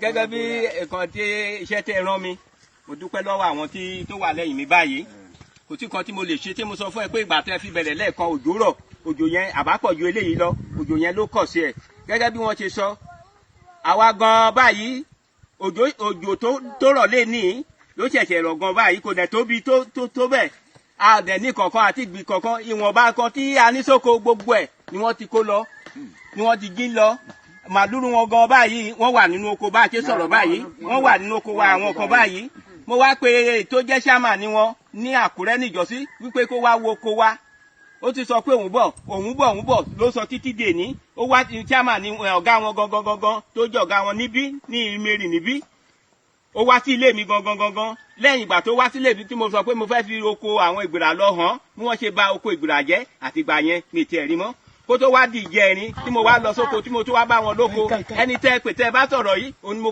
kó bá mi pè ọ̀gá wọn ní Àkúrẹ́ kó bá wọn sọ̀rọ̀ pé wàhálà ṣẹlẹ̀ báyìí ó torí ẹni tí bá ti mú lóko mi nínú máa pátọ́ máa para mi kì í ìkan tí mo mì nìyẹn kó tó di pé ẹ tún wá gbé ìgbésẹ̀ tí ẹ gbé ní ọ̀sán yìí tó bá jẹ́ pé àárọ̀ la gbọ́ àbáná àbá pọ̀ gidi but nísìnyí ìwọ̀nba tí a rí báyìí ẹ̀jẹ̀ àwọn àgbẹ̀ Oǹdó ṣètì lélẹ́yìí o àwọn àgbà àtàwọn ìgbìrà àwọn gan ló pọ̀ sọ́dọ̀ mi gan báyìí ẹ jọ̀ọ́ ẹ gbà wá o Sunday Igboho kó gbà wá Sunday Igboho kó gbà wá kó tú wa sílẹ̀ nǹkan tí a sọ nìyẹn o ẹ jọ̀ọ́ o. Ẹ wo ìdààmú ẹ wo fìtínà mo kí brọ́dà mi Láre Lámínà ẹ káàbọ̀ sórí ètò bẹ́ẹ̀ ni ẹ ṣe gan ìyá wa Rúkàyà Ọmọwùmí mo kí gbogbo ẹ̀yin yan wa interactive platform ni keep the comment coming à ń kà á bó ṣe ń wọlé ní méjì mẹ́ta mo kí brọ́dà mi tó ti darapọ̀ mọ́ wa lórí Twitter space ọ̀pọ̀lọpọ̀ ọmọ Yorùbá ẹ̀ ń live in denial ẹ̀ ń ṣẹ́jú kúrò nǹkan sọ́nbẹ̀ yẹn ìyàn tẹ́mi lọ́rùn jẹ́ lọ bọ́ síbi tó ti ń sọ̀rọ̀ ẹ̀pọ̀n àti oyè yín ọ̀rọ̀ àlùfàǹṣá èyí tó bá wọn olúkálukú ló lè ṣe lóòótọ́ àmọ́ à ń sọ̀rọ̀ nípa ìran wa ẹ̀gbọ́n kan ní Sunday Igboho gbà wá o ẹni kí Sunday Igboho kó gbà wá ṣèbí tágbẹ̀ bá lọ sóko ló máa rí ẹja mú wálé ló máa rí òkété mú wálé ló máa gbin ata ló máa gbin tòmátò ló máa gbin ọ̀gẹ̀dẹ̀ ló máa gbin iṣu wọ́n wá gbin iṣu ọ̀hún tán àwọn ló burúkú kan wá dé wá sọ di kíni mò ń bọ̀ mo ti dé. ẹ̀yin ọmọ Nàìjíríà ẹ tún wá gbọ́ tuntun ọ nílùú Ìlọ́ra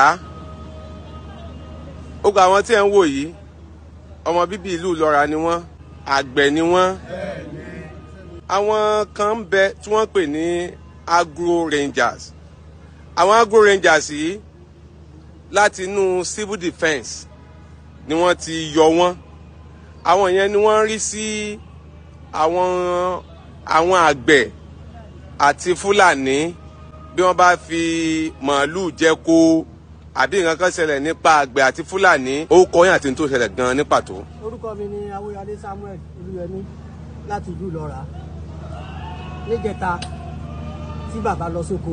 bàbá wo. bàbá Pópó Ọláyíọlá bàbá lóko láti lọ nu ṣàkàṣù nínú oko wọn tó bàbá nígbà táwọn dóko àwọn ti bá wọn Fúlàní nínú oko àwọn báwọn ti wá yọ lọ́ọ̀kan ní a bá ń sọ fáwọn pé àwọn pẹ́ ẹran àwọn àbá ń pẹ́ ẹran pípa báwo ni lọ́wọ́ ń pèsè bí oògùn tí ìwọ́dà oko ni fúnra Fúlàní náà lọ bẹ̀rẹ̀ tí ń sa oògùn tó bá dúró bí báyìí yóò sa oògùn tó bá bọ́ bẹ̀rù yóò sa oògùn ní sa oògùn bàbá jà àwọn ò da oògùn sóko àwọn ọmọ kankan nípa oògùn ìyẹn ti ń sọ lọ́kọ̀ pẹ́ náà lọ́ba pe àwọn agbórinjà bá dé ìyẹn bá ti gbé bàbá ìyẹn àwọn tó wà ní Ọ̀yọ́ àtọ̀yọ́ ìyẹn ti wá gbé àwọn bàbá sí Ìbàdàn ìyẹn lánàá tó ibẹ̀ ní àwọn bàbá sùn lánàá títí tó di èdòní kó tó di pé gbogbo ẹgbẹ́ àgbẹ̀ lọ́ba bàbá ìyàwó àtàbúrò wọn àmẹ́tẹ̀ẹ̀ta bí ẹsẹ̀ gbé wọn nínú oko nù pé bàbá ní ọ̀dà òkú sí inú oko.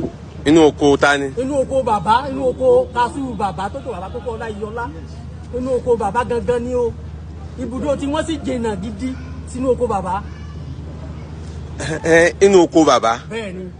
Fúlàní sọ pé bàbá da oògùn sínú oko. Fúnra Fúlàní ní sì wá ń sa oògùn àwọn oògùn tó ní ẹ̀dá òun náà ní ń sá. Ọwọ́ adé kí bàbá máa tẹ̀lé wọn. Sẹ́ríkì yòyó. Sẹ́ríkì yòyó nílùú lọ́ra bẹ́ẹ̀ náà. Tó ń gbé ní abúlé ẹlẹ́mọ. Wọ́n wá pe agro rangers àwọn wá gbé bàbá wọ́n wá ti bàbá mọ́lé. Bàbá nìkan tó gbé wọ́n gbé bàbá wọ́n gbé ìyàwó wọn wọ́n gbàbúrò wọn. Kí ló sọ kọ́ ìyàwó àti àbúrò wọn ṣe? Bàbá mú ìyàwó wọn lóko táwọn lọ ọ̀sà kaṣú wọn lọ ọ̀sà àbúrò bàbá náà lóko tiwọn náà oko yẹn ò jìnnà síra wọn ẹ fẹ́ gẹ́gẹ́ gbẹ wọn oko ara wọn. Inú oko tí Fúlàní dàbí inú oko bàbá? Inú oko bàbá. Náà mò ń gbọ́ yín yé mo kàn fẹ́ jẹ́ kí àwọn inú oko bàbá bàbá kí ni ẹ̀sùn tí wọ́n fi kàn yín gbẹ̀dẹ̀ àbáwọn tí wọ́n tì yín mọ́lé sí wọn èso Yorùbá ni? Yorùbá ni wọ́n. Àwọn agro rangers wọ́n wá gbé yín wọn wá gbọ́ èdè yín no bóyá wọn ò gbọ́ èdè tẹ́ ń sọ. Wọ́n gbọ́ wọn ò yà sí ni wọ́n ti fún wọn lówó.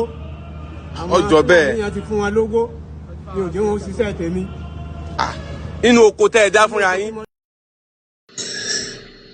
Mo kí brọ́dà mi Adékànyè Ọlọ́rẹ̀wájú, mo kí bàbá mi wọ́n ní mo kí n ṣọ́bìnrin o Kóìkì ọkùnrin ni mí bàbá dáadáa Olúṣọlá Fátúà ṣe ẹ káàbọ̀ sórí ètò. Mẹ́wàá ń ṣẹlẹ̀ nílẹ̀ Yorùbá Triple DRS mo ti jí ẹlẹ́ káàbọ̀ sórí ètò bí wọn bá ń lọ́bi iṣẹ́ náà gbọ́dọ̀ dìde ṣáá ni àfi tó bá jẹ́ pé wà ní holiday tó bá ń ṣiṣẹ́ wọ́n ní iṣẹ́ lóògùn ìṣẹ́ ẹni bá ṣiṣẹ́ dáadáa arówó àwọn bàbá yìí ń ṣiṣẹ́ dáadáa wọ̀ jẹ́ kó rí owó àgbẹ̀ máa ń lówó nílùú òyìnbó ní kò ń ṣe nílẹ̀ Yorùbá. These are all the atrocities tó ń ṣẹlẹ̀ nílẹ̀ Yorùbá. Wọ́n ní imagine Fulani chairman ní Yorùbá land. We are in danger. Ọdún kan tí Tinubu ti wọlé lélẹ́yìí ó ní gbogbo ohun tí a wá ń sọ yìí ó ní gbogbo ẹ̀ pátá ó ti níyànjú. I have resolved it. There is no more bleeding. Everywhere is fine. Yoruba land is good. Biafra land is fine. Hausa land is fine. Middle belt is okay. But ní Nasarawa, wọ́n ní àwọn kidnappers kò sí kankan tó ń jẹ́ kidnapper. Kò ṣáà ń ṣe Yorùbá ló lọ pa businessman yìí. Wọ́n ní wọ́n pa látara pé wọ́n fẹ́ adopt ẹ̀. Wọ́n ní òun nígbà. Wọ́n ní kàkà kílẹ̀ kóṣù ilẹ̀ aṣá ni. Àwọn máa pa ẹni, àwọn máa pààyàn ní.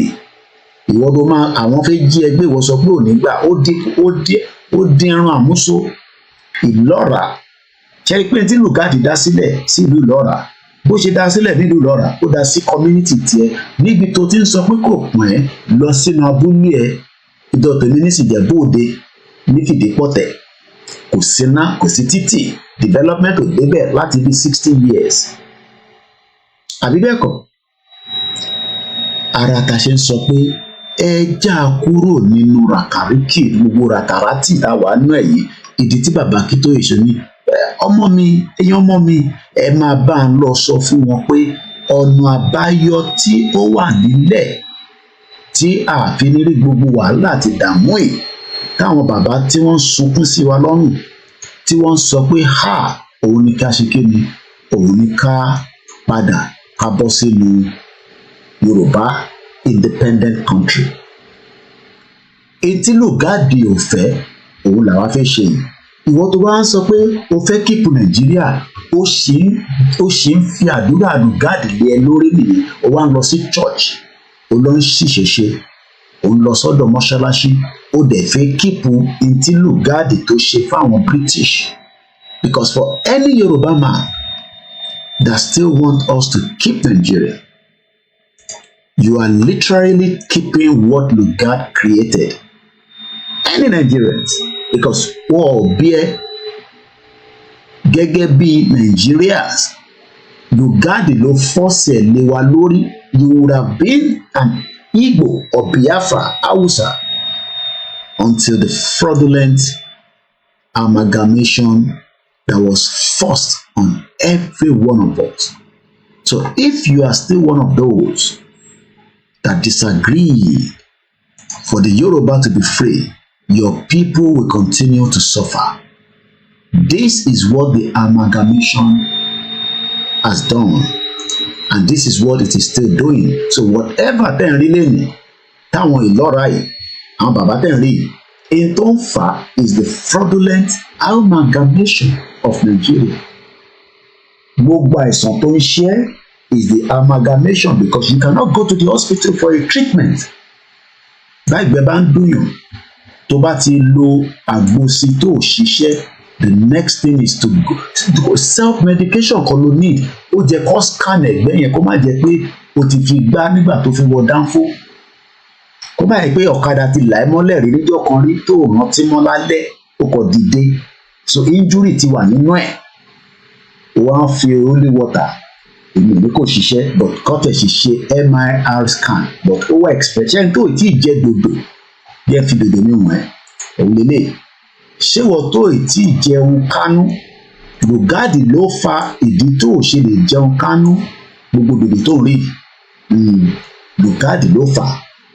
Lùgádì ló dá wàhálà yẹn sílẹ̀ táwa fi yanjú tó wá ń sọ fún wa pé kò rí bẹ́ẹ̀. Bẹ́ẹ̀ kan sí ẹjẹ́ apara sọ́dọ̀ àwọn bàbá ìlọ́ra yìí kí n gbọ́ gbogbo íméjì báyìí torí ó máa ń dákẹ́ máa rí àwọn íméjì yìí táwọn bàbá tó ń sunkún yìí nísìn àwọn lè má ní understanding in tó mú wọ tó ti fi gbọ́ mi ìwọ ló máa wá lọ sọ fún àwọn bàbá yẹn pé ìdààmú tó ń ṣẹlẹ̀ yìí bàbá àkójọpọ̀ àwọn òyìnbó ní 1914 ó dẹ̀ ti expire kò ní ìjà nínú olúkálùkù máa dá ṣe tiẹ̀ àṣẹ Nàìjíríà mọ́ Nàìjíríà ọ̀nà wá òun lélẹ̀ man arrested after a personal trainer was stabbed in Bournemouth. Wọ́n stab ara wọn ju kí ló dálẹ̀ lọ nílùú òyìnbó. Ọlọ́run má jẹ́ káwọn ọmọ wa kọ́kọ́ lọ àwọn tó máa stab ní ṣàlẹ̀. À ń pariwo lọ́tún lọ́sì. À ní Nàìjíríà yóò gbè wá. Àwọn ìlú ìlọ́ra ti kígbe síta. Wọ́n ní Sunday Igboho gbà wá o. Sunday Igboho gbà wá. Bàbá Akíntóyè gbà wá. Tó bá wá ní wọ́n tí gbọ́ Yorùbá nation iṣẹ́ tiẹ̀ nísìnyí pé nígbà tí wọ́n ti gbọ́ lọ ṣàlàyé fún wọn. Triple RS nìkan ló sọ pé àmì pé Ọlọ́run má jẹ́ kó stab àwọn ọmọ wa bí àwọn tó kù lọ́mọ nílùú òyìnbó bí àtọ́rí mo ní UK Ọlọ́run má jẹ́ stab ọmọ yín ní France Ọlọ́run má jẹ́ stab ọmọ yín ní European country Ọlọ́run jẹ́ kó fìbọn pa ọmọ yín l'Amẹ́ríkà o ẹ̀yin tẹ́ wà Nàìjíríà náà Ọlọ́run jẹ́ kí Fúlàní jí ẹ gbé kó báyàwó ẹ̀ sùn lóṣojú ẹ̀ wà mọ bó ṣe rí lára. Àní ẹjẹ́ àjọ fọwọ́ kún ká get the hell out of the shit hole country. Ẹ má bínú mo wá fídíò àwọn ọlọ́ra yẹn dé ní fẹ́ play ibi tó kù. Mo kí gbogbo alẹ́ nǹkan sí. Kò kàn mí ilẹ̀ Yorùbá òun ló ń lọ lọ́nkàn yẹn. 1 year tí Tinubu ti wà lórí oyè. Wọ́n ní Ṣeun Ọ̀kínbalóyè please stop pretending call them their name imported Fulani terrorists by the chief of Commander Buhari Muhammadu Buhari olórí burúkú sí bàbá. Mo kí wa lẹ́ǹkan sí pé ẹ má ṣe káàbọ̀ sórí ètò wa ẹ má bínú pọ́npẹ́ pé fídíò tí mò ń wá yẹn àwọn bàbá ẹ̀ mo mọ̀ bí tí mo ṣọwọ́ ẹ̀ sí again ìlú Ìlọ́ra lórí tó wá ń pẹ́ báyìí ká gbọ́wọ́lé ká gbọ́bi tó kù tán rẹ́rẹ́ ń rún nílẹ̀ Yorùbá gbogbo àwọn bàbá tó yẹ kó ní owó burúkú tó yẹ kí èèyàn máa lọ yáwó lọ́wọ́ wọn pé bàbá ẹ sáré yá mi ní 10,000 pounds má dá padà láàrin ọ̀sẹ̀ mẹ́ta kí èmi náà sáré lọ fi ṣòwò fámà máa ń ní owó ni gbogbo àwọn farmers tèmi mọ̀ nílùú òyìnbó owó burúkú ń bẹ lọ́wọ́ wọn kò ń ṣe nílẹ̀ Yorùbá ìyà ìṣẹ́ òun ló ti mú àwọn tọ̀dọ̀ tiwa. How do we respond to it is to exit this crazy contraction called Nigeria. Ìwà ni fídíò ìwà kẹ̀ ẹ má bínú ìyẹn wa ó kúkú wà níbẹ̀ but sometimes because we have too many things èmi nìkan lẹ́nu mo ń dá ṣe so I have to look for the video mo then scroll at the okay mo ti rí now let's play the part of the video and make my mic again mo mọ̀ọ́mọ̀ gbé gbogbo ẹ̀ báyìí ẹ má ní láti rójú tèmi ṣùgbọ́n gbogbo problem tó ń fèsì Nàìjíríà lẹ́nìí tó ń fèsì ilẹ̀ Yorùbá precisely tí a fi ń complain òun ni amalgamation ṣé gbogbo àwọn bàbá tó ń complain amalgamation bí ẹ lọ ṣe tí 2 minutes 36 seconds ló kù lórí fídíò tá a fi wò yìí tí ìyá ti fẹ́ jiná lórí iná nígbà yẹn mo kí wa lẹ́ẹ̀kan sí aago 6 ti lọ lù béèyàn bá ń lọ bí iṣẹ́ gan tó bá sì wà nínú ilé lẹ́yìn táìmù yìí tí train dẹ̀ máa kúrò nínú ilé ẹ̀ ní 10:10 tó ti jáde nílé ọlọ́màjẹ omi sí train yẹn ìlú òyìnbó nǹkan ló ní táìmù yìí. Bàbá mi san òde òmùkí triple DRS brọ́dà mi dáadáa tó kù tọ́jú níjọ́ Friday ní birthday ní owó ni kẹ́ fi ṣe ìyíkẹ́ ni kẹ́ fi kí mi àti àdúrà òkúṣẹ́ takuntakun Koiki £100 nìyẹn £1,000 onídòwó láti fi ṣiṣẹ́ tó ń ṣe. Lóhùn sókè ẹ̀yin bàbá ìlọ́ra ọba Elédùmarè àbáwá pẹ̀lú yín. éka mẹ́ta àbọ̀ ni oko kájú yan éka mẹ́ta àbọ̀. ṣé tó bá tẹ̀ jẹ́ pé ilẹ̀ lẹ́tí ẹ̀ fi ìsọ́ sínú oko yín náà ṣé ẹ̀ tó bẹ̀ láti sọ oko yín ni. Fúlàní wá wánú oko yín òun ni wà ń sa oògùn káàkiri ṣe é ṣe pé wọ́n fẹ́ jẹ́ kí wọ́n mú yín kúrò nínú oko kan lè ráyè ṣe ohun tó wù wọ́n. tí a bá ti ṣe báwọn àwọn agbófinró ni wọ́n wà máa fi dẹ́rù bà wá wọ́n sọ pé tí màlúù bá ti kú wọ́n máa lásán wọ́n. kọ̀sọ́nù mi fún wa láti mágídí tàbí dáhùn àgbòkú tàǹdà wọ́n ti fẹ́ lù wá kú olùkú pátápátá wọ́n ti fẹ́ gbọ́ ogun mọ́ wa lọ́wọ́ lára pátápátá wọn ò bí adákú mọ́. nílẹ̀ bàbá yín náà.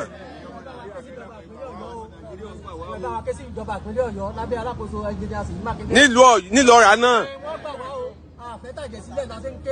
wọ́n gbà wá o. ẹ dákun gbogbo ọmọ Nàìjíríà. wọ́n gbà wá o. àwa kan bẹ ní àbẹjọ olókèrè láti lọ́ra lóko mi. àwa kan bẹ títẹ́ ní kí yòyó títí pé àwọn ò rí àwa pa àwọn padà jí àwa gbé. kò sí ibi iléeṣẹ́ ọlọ́pàá tèmi lọ tèmi sọ. kò síbi tí mo lọ tèmi ọlọ tèmi sọ o. àwa bí méjì kan bẹ tẹ́tí kókó sí pé àwa nìṣòro àwọn olùlọ rà pé àwọn sì fẹ́ pàwọ́ àwọn ò rí wa pa àfúntà bá jí agbé.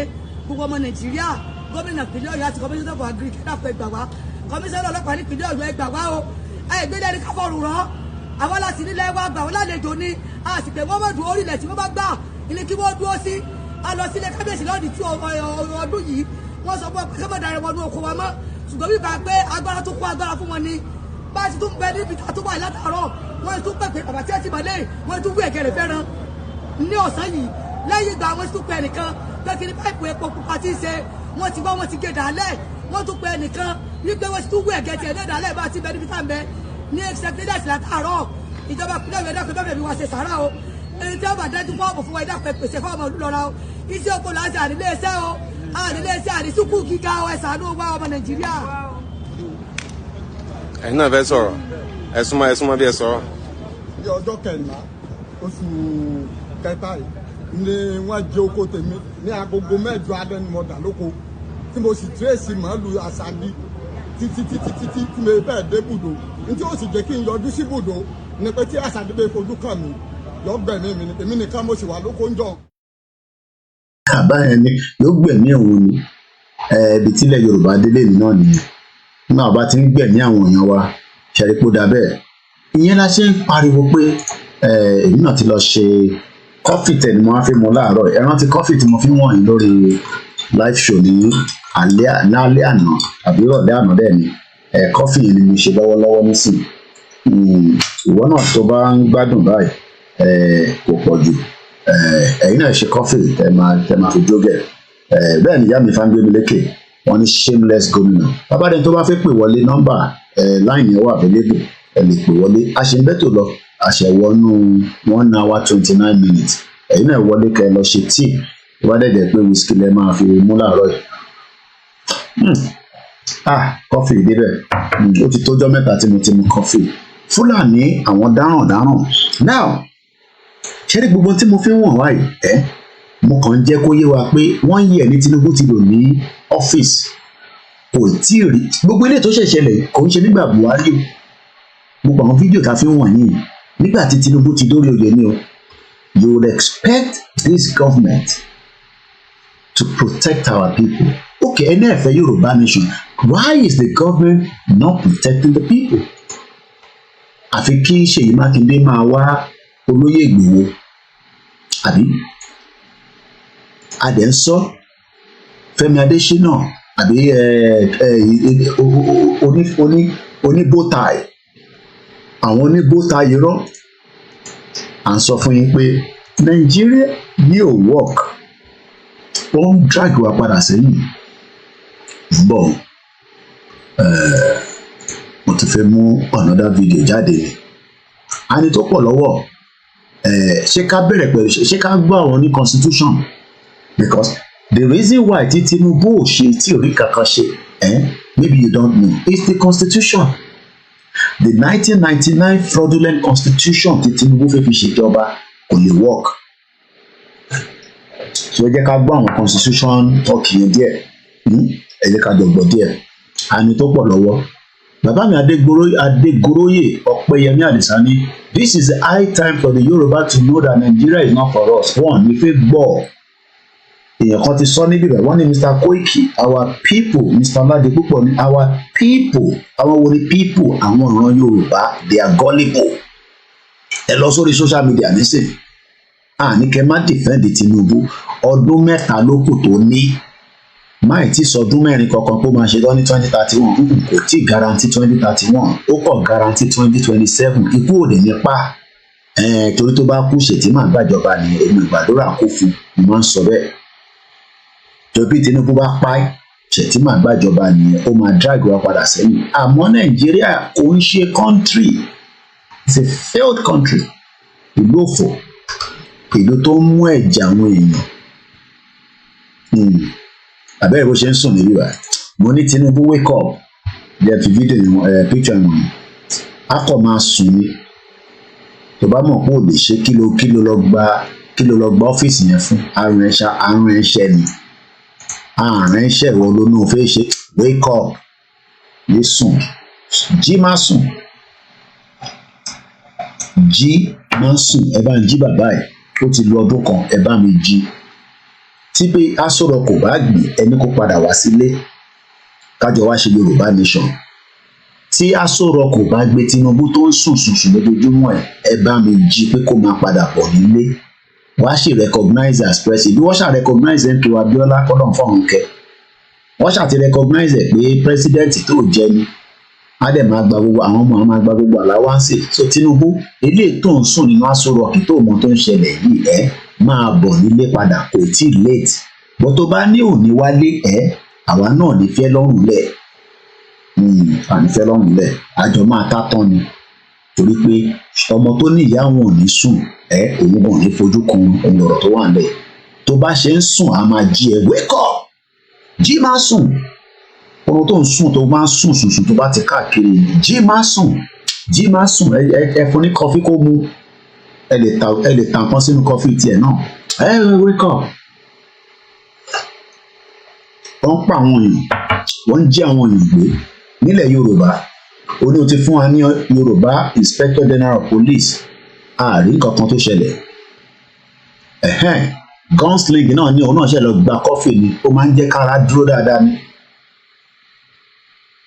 mo kí gbogbo yín lẹ́ẹ̀kan sí ẹ bá mi jí Tinubu ó ti sùn because ìdí tá a ṣe fẹ́ kúrò ní Nàìjíríà Tinubu náà wọ́n fẹ́ kúrò ní Nàìjíríà ó ní Nàìjíríà yìí máa gbé gbogbo wa ṣé mò ń parọ́ ni ẹ mọ̀ pé àwa ní evidence Tinubu dẹ̀ sọ fún gbogbo wa pé òun ò nífẹ̀ẹ́ ní ẹ sọ fún Tinubu kó wake up Koiki please let him sleep that is how he's been sleeping no kò gbọ́dọ̀ sùn mọ́ Tinubu wake up now jí má sùn oorun tó sùn látọdún kan gbogbo kan ti bàjẹ́ inflation ẹja padà sí bíbá kódà food inflation ó ti wà ní 24.82 kí ló dé taláṣẹ bàbá Tinubu mo ní kó wake up ẹ sọ fún Tinubu pé kó wake up o ẹ̀yin tẹ́ bá mọ Tinubu ẹ sọ fún pé mo ní kó jí kó má sùn oorun tó ń sùn yìí ti pọ̀ jù bàbá Tinubu mo ní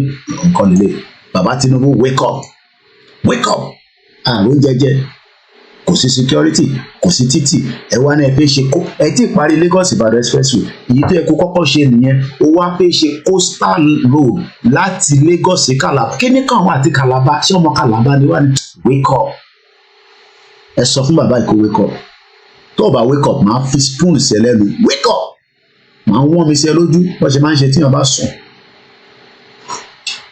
ẹ jẹ́ àgbẹ̀kọ́ fún mi sẹ́yìn kí n má lọ dá sórí laptop àti ìrówó rà mí báyìí ẹ sọ fún Tinubu pé kó wake up Tinubu wá ní ó ní Koiki ó ní wọn náà ṣọ́tọ̀ tèbí mo ti sọ fún àwọn Afẹ́nifẹ́re kí ló sọ fún wọn ó ní mo ti rán ẹ sáwọn Afẹ́nifẹ́re mo ti rán àwọn Afẹ́nifẹ́re sí kílẹ̀ nígbà wo nìyẹn oníṣòfin náà rí news yẹn ṣèbí journalist ló pe rẹ̀ mo ti rán àwọn Afẹ́nifẹ́re sí ẹ kílẹ̀ wá sọ fún wọn sà ó tún máa bí mi ni mo ti rán àwọn Afẹ́nifẹ́re sí ẹ mo ti ní kó bá mi jíṣẹ́ fún ẹ mo kò yé mi ní dádì kílẹ̀ sọ mo ní mo rán àwọn Afẹ́nifẹ́re sí ẹ pé kó bá mi jíṣẹ́ fún ẹ pé ibi tó ń palẹ̀ Yorùbá lénìí gbogbo àìsàn tó ń ṣẹlẹ̀ Yorùbá lénìí gbogbo ẹ̀ pátápátá mo máa níyànjú sí lágo mélòó sà èèyàn yìí ti ń pọ̀ ju àwọn èèyàn róúnjẹ jẹ ó kù díẹ̀ ní gbogbo wọn máa róúnjẹ jẹ jẹ́ ń ṣe sùn díẹ̀ sí àmọ́ èyí tí Tinubu sọ fáwọn Afẹ́nifẹ́re. What we face now is challenges of terrorism, security of lives and property that is very, very necessary for development and good results. And we have been battling that. I can tell you this afternoon that we are achieving success. There's improvement from hosting flags on the Nigerian properties and sovereignty. We have degraded terrorism to a level that they could not threaten the sovereignty of this country any longer. Well, it is always hard. Kí ni mo gbọ́ bẹ́ẹ̀ bàbá Tinubu ẹ ti parọ́ o you've told lies. Kí ni mo gbọ́ bẹ́ẹ̀ dáadáa. You have degraded terrorism that they cannot attack Yoruba farmers. Ṣé kí n tún play lọ́ra fún yín kẹ́ gbọ́? Are you sure that you are being updated about the security situation? Because there was a bomb blast in Ibadan, January 25th. There's multiple terrorism attack on the Yoruba land. Mokelare Lamina. Baba, you pardon now. You don't have any human sympathy. You are lying. Eba mi get in voting soon. Wake up. You are telling lies. Ní kí n lọ gbọ́ ìtàwọn Afẹ́nifẹ́re sọ, òun náà ni mo dẹ̀ gbọ́ lọ́wọ́ nísìnyí wọ́n rí ta. Kí ni gbogbo jágbàjàgbà tẹ̀ ń sọ lẹ́nu? 1 year in office, there is nothing to be proud of with this your shit old government.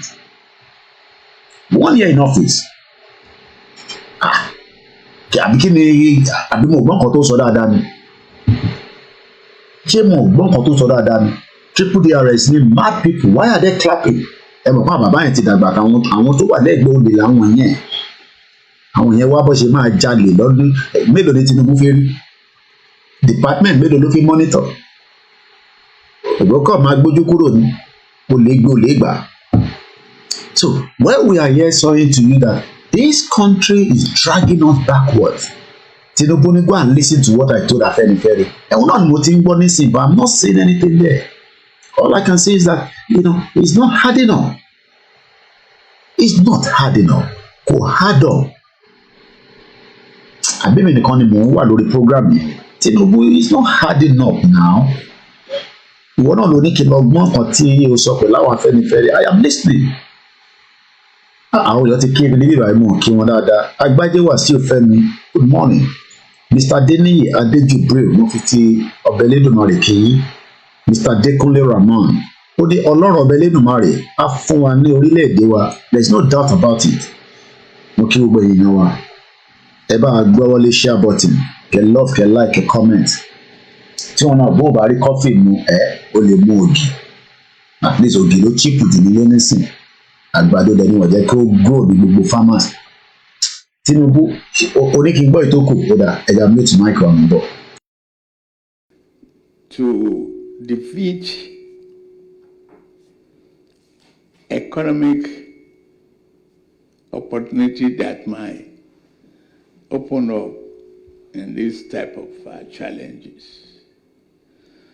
But bàbá yẹn parọ́ tó pọ̀ ó ní economic yẹn náà láti ń wò láti ìgbà tá a bẹ̀rẹ̀ program yìí ń lé léyìí wọ́n ní exchange rate lọ sókè mú kí ẹni Ọládéwálé Olúwaṣeun mú kí àwọn tó ń ṣe dáìdè èmi náà kújọ́ bíi mélòó kan owó àtàdúrà nìkan fún mi. Tinubu inflation ti lọ sókè láti 22.41% ó gòkè by 33.69 that's about 31% increase. Tinubu GDP growth wa is 2.51. Ẹ sọ fún Tinubu kó wake up o. Bámidélé Aliyu is 1 year in office is like hell in Nigeria. Mo kí àwọn prophet mi àmúrẹ̀ wọ́n ní good morning Mr. Koiki àdúrà yẹn á máa gbà sẹ́yìn. Mo ní ká yé bú Kristẹni àti Mùsùlùmí ẹ jẹ́ ayé búra wa. Ẹ má jẹ́ ká jẹ́ kí àwọn tí wọ́n fi da ìrìn àjò irú kọ́ máa fi ẹ̀sìn kọ́ máa fi tìbọ̀ láàrin méjì ìjẹ̀sìn kan la gbé dání ìjẹ́ bí ń pa wá bí ẹ̀rí dòdò tí mo fi síbẹ̀ látẹ̀ǹkan òun lélẹ̀ yìí Tinubu ṣòrí dòdò táwọn tèmi jẹ lálẹ́ àná ni ó sì fòrò kíchìn mò ń jẹ́ tán òun lélẹ̀ yìí ebi ń pa àwọn èèyàn Tinubu Jagaba ebi ń pa wá ebi ń pa wá Jagaba àwọn Yorùbá dẹ̀ believe in you èmi ò believe in you mo sorry ọmọ ó pé wà negotiate pẹ̀lú wa that's all èmi ò believe in you àwọn tó believe in you wọ́n ti dìbò fún ẹ ní last year gbogbo wọn dẹ̀ lọ ń ṣépè nísìn mo wo Yèyé Dára lánàá ìyá kan ní kò ní dá fún Tinubu èmi kọ́ mo sọ ìyá yẹn ló sọ lánàá ẹ lọ wo program Yèyé Dára tó ṣe lánàá lára àwọn fídíò wọn tó máa ẹ mọ̀ pé mi sọ pé mi ò mọ bó ṣe ń join àwọn fídíò yẹn but analysis èmi mọ̀ nípa yẹn bọ̀ ká gbé fídíò ká join ẹ̀ ká sọ̀rọ̀ lé lórí èmi ò mọ̀ pa ẹ̀ bọ̀ pé ká ṣe analysis báyìí èmi mọ̀ pa yẹn Tinubu wake up ẹ bá mi jí bàbá Jagaba oorun tó sùn ní ti tó ọdún kan lẹ ti ṣe tó ò bá wọ̀ ẹ máa bọ̀ nílé nífẹ̀ẹ́ yín mọ̀ pé ti try ẹ jẹ́ àjọ wá ṣe Yorùbá nation ẹ sọ fún gbogbo àwọn gómìnà bá ṣe Nàìjíríà mọ́ ẹ fún Sultan Sokoto kó máa gbé Àbújá lọ gbọ́dọ̀ bá wá sọ pé kò ní rí bẹ́ẹ̀ lórí social media yìí àámú kan lẹ̀ lórí social media tí gbogbo àjọ wà yìí a ṣe kí ni àámú kan nílẹ̀ wàláìtàlá ìṣòro ọ̀bìnrin láìláṣí láhùwà gbogbo àjọ máa mú kan nílẹ̀ torí pé ìyà ò lè máa jẹ àwọn èèyàn wa ká má lè pariwo síta bàbá Awólọ́wọ̀ gan máa bínú sí wa bàbá Awólọ́wọ̀ gan máa bínú pé Kóìkì ó dà pé ó mú lẹ sí wíńdò ẹgbẹ́ àlàáfíà wọlé díẹ̀ ẹ bá mi jí Tinubu ẹ sọ fún Jagaba pé kó dìde ebi ò lè máa pa àwọn èèyàn wa kémi máa rí dòdò àti dùndú jẹ àtẹja àtọbẹ̀ ata kí wọ́n sọ pé kò kàn mí àwọn kan wà lábúrọ̀dù wọ́n ní kò kàn àwọn okùn ẹ̀mí ó mú mi nígbà àyàgàn sef Tinubu wake up ní tó ń sọ yóò yé mi ebi òun là ń rí iná òun ní security àti play video bíi security mẹ́ta tó ń ṣe last year àbí bàbá yóò ọ̀dà ẹ̀jẹ̀ tún mélòó jáde ẹ má tí ì jẹ́ ká kúrò lórí tí Tinubu ń sọ yìí because ọ̀rọ̀ Tinubu yóò fi yé mi ọdún kan ló ti wà lórí oyè gbogbo tó ń sọ yìí kò hard up Tinubu Jagaba of Bodilo ẹ bá mi pè Ṣèyí Tinubu wọlé ẹni tó bá ní nọ́mbà Ṣèyí Tinubu ẹ bá mi ju fídíò sínú inú WhatsApp message èmi ò ní nọ́mbà lọ́wọ́ mo dẹ̀ ní láti ní Tinubu ó parọ́ náà òun lélẹ́yìí evidence lélẹ́yìí òwe bí náà nìyẹn náà ní March 23rd ọdún yìí Vanguard pépà Nàìjíríà ni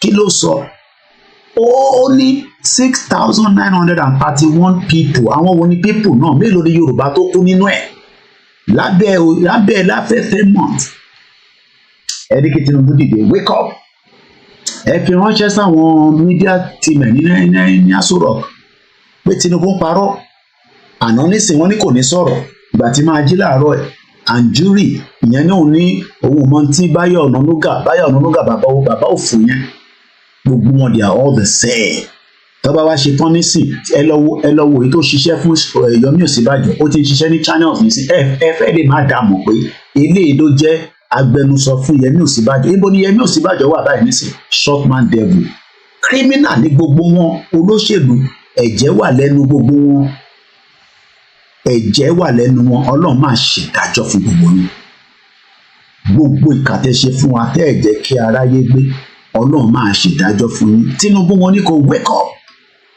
ó ní kò sí terrorism ó ní security gbogbo ẹ ti dúró dáadáa but you are telling lies ẹja gbọ́dọ̀ tó kù ní bọ́mọ tíde. Particularly when the country is equally challenged economically. So, the banditry kidnapping that they've resorted into will also be defeated. Tinubu àwọn olóń pàtẹ́wọ́ ńbẹ̀ àbí kò fi yẹ gbogbo ẹ̀ tẹ̀ ń pàtẹ́wọ́ níbẹ̀ yẹn ni gbogbo ẹ̀ tẹ̀ ń pàtẹ́wọ́ nínú ibẹ̀ yẹn àbí kò fi yẹ yín ni àtẹ́wọ́ òfò lẹ̀ ń pa àtẹ́wọ́ òfò ṣé wọ́n ti jẹ́ àwọn ọmọ yín gbé ni àbí wọ́n ti pa àtúnú àwọn ọmọ yín àbátẹ́wọ́ òfò lẹ̀ ń pa ẹni lè tún tẹ̀ máa pàtẹ́wọ́ àwọn ọlẹ́jọ́ ń pàtẹ́wọ́ fúnra yín you are telling lies Jagaban ó ti dẹni tó ń parọ́ àdèmọ ẹsẹ tó ń parọ́ tẹ́lẹ̀ bọ́ ó kọ̀ jẹ́ kó yé wa pé ìwọ náà ló fẹnu ara ẹ sọ níbí báyìí ó ní I don't believe in one Nigeria ó ti parọ́ náà ẹlẹ́nu méjì nìyẹn ìwọ kan náà ló sọ fún wa pé you don't believe in one Nigeria ìwọ náà ló tún believe in one Nigeria èwo ni ká lò òun méjèèjì Jagaban Jagaban President Bola ìwọ náà ló sọ ó ní I don't believe in one Nigeria ó ní one Nigeria ó lè ní. Ó ti wá débẹ̀ tán nísìn 1 year in office lẹ́nìí níta máa jọ múlẹ̀ kò ní tán bẹ̀ àjọ máa mú délẹ̀ ní lórí social media sọ̀rọ̀sọ̀rọ̀ la wá a máa bẹ́ẹ̀ join ní gbogbo ẹ̀ tó máa fi yé àwọn èèyàn ṣẹ̀rí àwọn tó sọ pé kò yé wa o kò yé wa o ẹ sì máa jáde ní wòwò gan èyí ìyá tẹ̀ ń sọ pé ẹ máa ṣépè fún ọ̀rọ̀ ìpè kọ́lé ẹ máa jáde gan ní wòwò tẹ máa jáde ní wòwò ọmọlúwàbí tẹ máa lọ jókòó síwájú governor's office pé kí ló dé tẹ́ ẹ̀ bá tẹ́ ẹ̀ fẹ́ Yorùbá nation ṣé kíyà máa jẹ yín ni ó dá ẹ̀ fẹ́ Yorùbá nation agree bọ́ ṣé kíyà máa jẹ yín no. ìbọn la sọ fún yín federal government fresh borrowing driven debt to 97.3 trillion èmi kọ́ ni mo kọ pépà yìí mo kí ọmọ Odùduwà Media TV èèyàn ti Koikimedia mo kí Prophet Amúrè Olúṣọlá olówó kéré owó yẹn á máa pọ̀ sí ni wọ́n ní gbogbo ọmọ Yorùbá iléyá kò ń ṣe iléyá ọ̀pọ̀lọpọ̀ yàn lè rẹran mọ́ nísìn ẹlòmíì adìyẹ ló máa ní kọ́ ṣàbáwọn pa ẹlòmíì ẹja ló máa ní kọ́ báwọn pa tó bá ń wo dòdò yẹn máa fa wọ́n gbé wọnú ilé ní tèmi jẹ lálẹ́ àná nìyẹn ní tí mo jẹ sùn nìyẹn òun ló wò yẹn ó diet kò diet ní tí mo jẹ sùn nìyẹn mo dẹ̀ mú mi lé lórí Jagaban máa bẹ̀ ẹja mo ní o wake up ẹja gbọ́n tó kù tó sọ. I declined any ransom method, no payment of ransom whatsoever. We are taking the. Kò lè kàn wọ́ àwọn ọmọ tó pa ní Kogi kọ́lọ́ba àfọ̀mù kí àwọn ọmọ yẹn àwọn òbí wọn ló lè ní understanding tó ṣẹlẹ̀. Màá kàn fi àwòrán àwọn ọmọ yẹn wọ̀nyí ní play video yẹn mo bọ̀ ẹ jẹ́ àjọ gbogbo títí inú ti bí mi gbogbo títí mi kàn sọ irọ́ ẹ̀ ti pọ̀ jù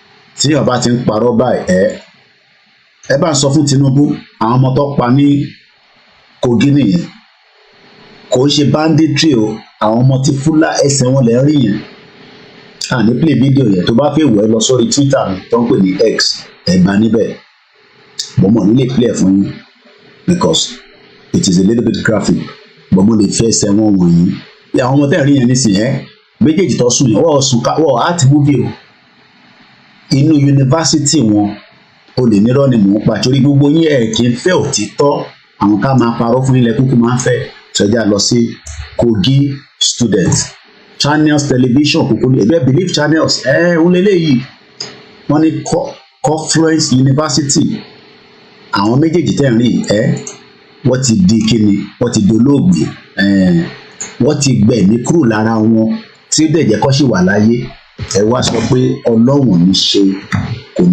kò ní ṣèkà fẹ́yìn náà. These are the students. A lè play video yẹn tó bá fẹ́ wò lọ sórí péjì mi màá tún retweet ẹ̀ so á wà lókè lọ wò níbẹ̀. Àgbájẹ́wà sí ó ní good morning lẹ́ẹ̀kan sí Koiki mú kí ẹ.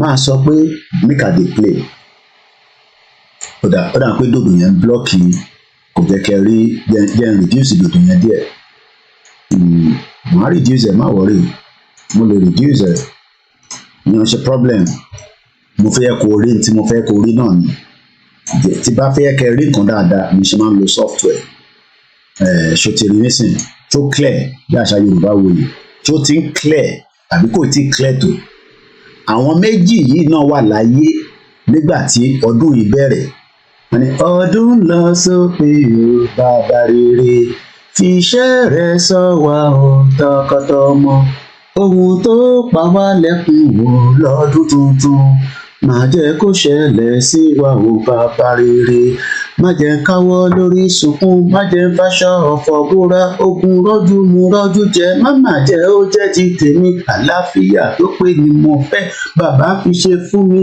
ṣé mo try. Àwọn náà iná kọrin yẹn àwọn ìyá wọn kọrin àwọn ìyá wọn ṣàdúrà ṣòro pé wọn nìkan ló ń ṣe prayer nínú Nàìjíríà ìyá mi mo nífẹ̀ẹ́ ó ní kí n má bu yín mọ́ ó yẹ kí n fi nǹkan lé lórí fún yín bẹ́ẹ̀ ni màá ní dey play màá rò wo ìlú yìí òkú tó wà nílùú yìí ojú ti Nàìjíríà lọ ẹ̀dá fi Tinubu ilẹ̀ ló bọ̀ wake up Tinubu ohun tó ń sún yẹn ti pọ̀ jù màá fi kankan wọ̀nyí nísìnyí ẹ má rò pé bóyá bí ṣe máa ń condemn Nàìjíríà crime tó ń bẹ ní UK mo sọ fún yín pé ojú ti Nàìjíríà lọ torí page tó ń wò yìí torí nǹkan tó kọ síbẹ̀ London crime and UK crime gbogbo àwọn tó sọ London crime and UK crime but BBC ò ní sọ fún ẹ follow mi pẹ̀lú page within the last 24 hours pro-Palestinian protesters have surrendered House of Parliament Parliament tó kó gbogbo àpapọ̀ òun làwọn èyí ti protest lánàá àwọn ní Palestinian àti Israel ti pa àwọn ọ̀nà rẹpẹtẹ whatever your take on o support Israel ni o support Palestine ni o humanity first Israel ò lè pa 30,000 people káwá dákẹ́ kò possible ṣàkọ́ mo kí ẹ ó ní kò ní sú mi Kóìkì kò dẹ̀ ní rẹ̀mí náà lágbára Elédùmarè kò kí ń rẹ odò ẹ̀ẹ́dẹ̀ ní mú òun ní lọ máa sọ pé make I dey play sórí ní UK crime tó ń bẹ ní bíbá ẹ̀ ṣùgbọ́n Daniel Popuscu 29 has been jailed for the attempted murder of his pregnant ex-girlfriend Andrea Pinty ìyẹn ní Wales. Popuscu stabbed his ex-girlfriend multiple times wọ́n ti jẹ́lẹ̀ fún 17 years ọlọ́run ajé ẹ̀rí ẹ̀ tó pa Mohbad ó ká lè jẹ́lẹ̀ dey play ẹ wá justice àti rí justice fún Délégiwá àti rí justice fún Tolúlọpọ̀ Rótìlé àti rí justice fún Bámidélé àbí Jùmọ̀kẹ́ àti rí justice fún woman tí ó lóyún Bọ́láńlé Rahim máa wá justice fún ẹ̀mí náà wá justice fún Mohbad ìlú òfò àníkájọ farabalẹ̀ ká pull out kúrò ní Nàìjíríà ká wá justice fún gbogbo àwọn tó ń pààyàn káàkiri àwọn thugs ọkọ káàkiri tó ń pààyàn àwọn tó ń intimidate ní àwọn tó ń bọ́mọ kéékèèké sùn. Sorry, UK crime. A man has been jailed for 10 years after being found guilty of conspiracy to kidnap 2 men and has been sentenced extended after admitting being involved in class A drug. What if gbogbo Ogun state wọ́n ní drug lè kún bẹ́ẹ̀ pam cocaine ló ń tà fáwọn ọmọ wa gbogbo ilẹ̀ mọ̀ náà mama deceive me níbí báyìí drugs all over the place in Yorùbá land lọ sọ́dọ̀ NDLEA nísìn oríṣiríṣi drugs wọn náà businessman Yorùbá ń ṣe Ìgbò ń ṣe má sọ pé Ìgbò nìkan ló ń ṣe drug gbogbo ilẹ̀ jọ ń ṣe ẹgbẹ́ ìwé ìbíwọ náà Korea ni ojú ọ̀ ló ń bá wọn ta ìbò nígbà tílẹ̀ bá mọ́ tó bàtà bá rí ẹ tó lè nìyẹn làmà tó mọ̀ kó lè nìyẹn tó bá jẹ́ kó lè lèmi náà tó bá ti mú mi ẹ lójú mi lórí screen bẹ́ẹ̀ ni o lè lo lè ń jẹ́ o lè yan ṣpọ́pì. So UK lélẹ́yìn kí lè lè tún ṣe Christopher Griffin 46 years old sentenced to 12 years in prison dúdú ni òròjú ẹ̀ bó ṣe ó lè ní àmọ́ tẹ́lẹ̀ ṣe nísìn.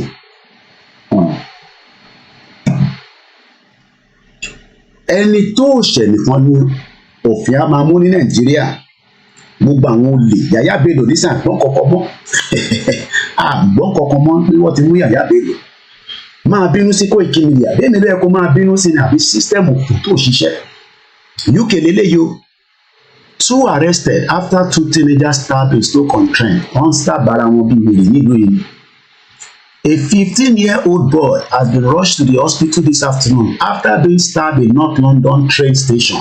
North London yẹn ti bá gbéra nísìn under 1 hour máa débẹ̀. Torí àwọn ọlọ́pàá àwọn ilé lọ protest lẹ́gbẹ̀ẹ́ prison torí àwọn èèyàn wọn tó mú síbẹ̀ ọlọ́pàá ní no move away.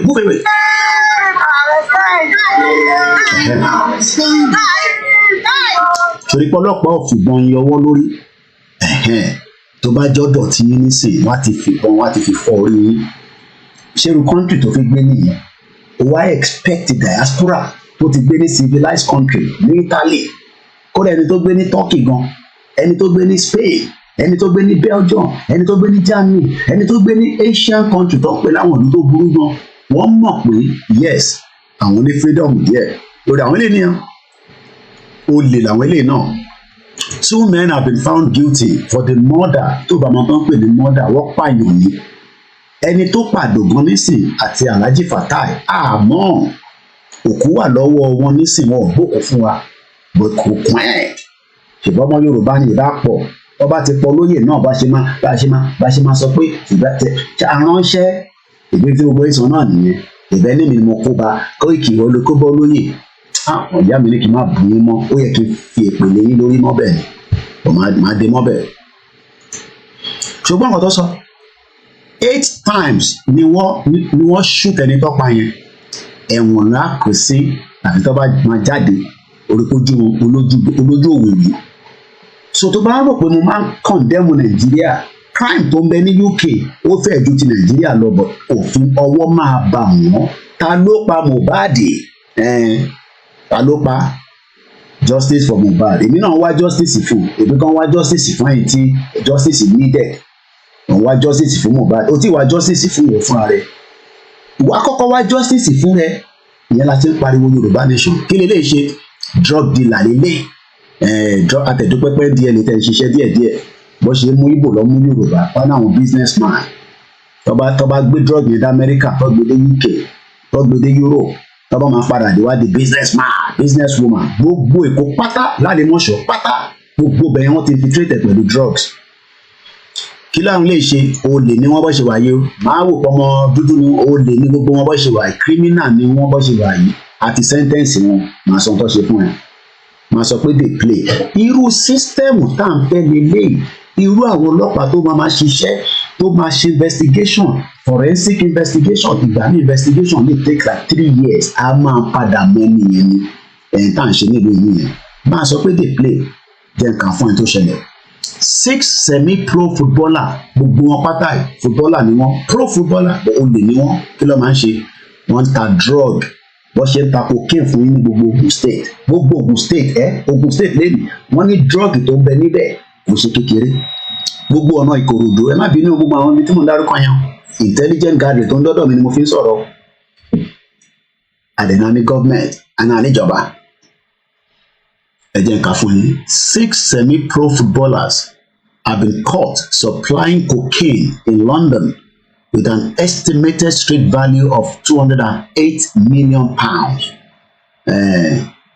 Ìwọ náà fẹ́ wọ UK àbí ìtòhùn ẹ̀ wá ṣe lélẹ̀ ẹ̀wọ̀n ló kù sí wàláì ṣòro pàwọ́ ká wà nílùú ẹ̀ náà mọ̀ ṣe torí àwa hard working ni ẹ̀gbọ́n mi Peter Ọládélé nísìn á ti lọ resume àbí kó máa fẹ́ máa gbéra báyìí nísìn 7 to 7 ni lórí ìdúró àwọn alẹ́ ẹ̀gbọ́n yàn fún mi lówó tó pọ̀ fún mi £20 máa lè o rò pé drug ló ń ṣe nílùú yìí àwọn tó ń ṣe cocaine gan ní fún yín lówó òun náà ti sentence gbogbo wọn wọ́n wá fún wọn ní ọdún tó pọ̀ dáadáa Adam Pepe ewúrà pé o tó máa wà ní to the first hand side on the left òkàbọ̀ yìí máa ń torúkọ wọn nìyẹn ọmọ 35 years old ni wọ́n jẹ́lẹ̀ fún 29 years but wọ́n náà ti reduce ẹ̀ sí 24.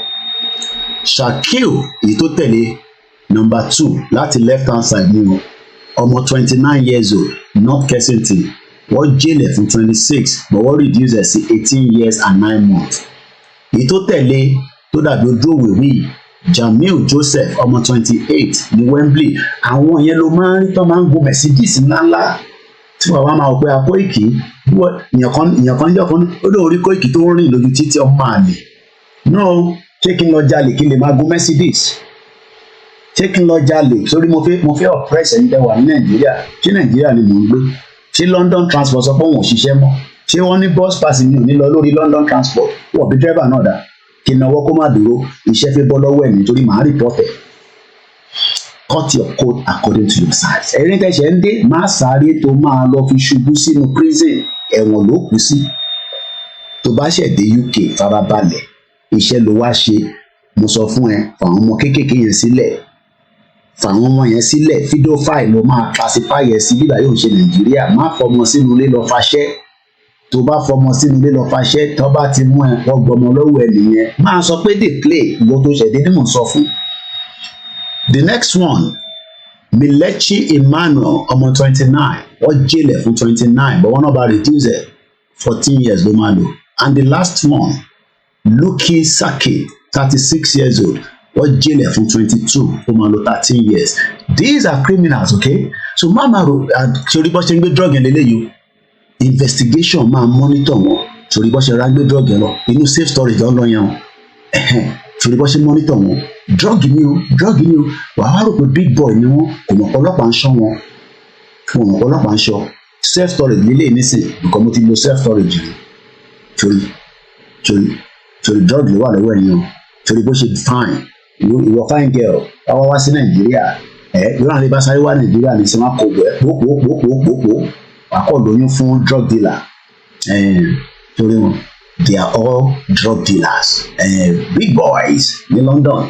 Ọlọ́run lè jẹ́ káwa jẹ́ big boys. Àwa cut our coat according to their size. Wàá tún rí mọ́tò tó máa lò sórí. Kò mọ̀ ọlọ́pàá ń ṣọ́ wọn. Irú system tá à ń fẹ́ ní ilé ìtọ́lọ́pàá máa monitor gbogbo yín ẹ̀yin olè ẹ̀yin criminals.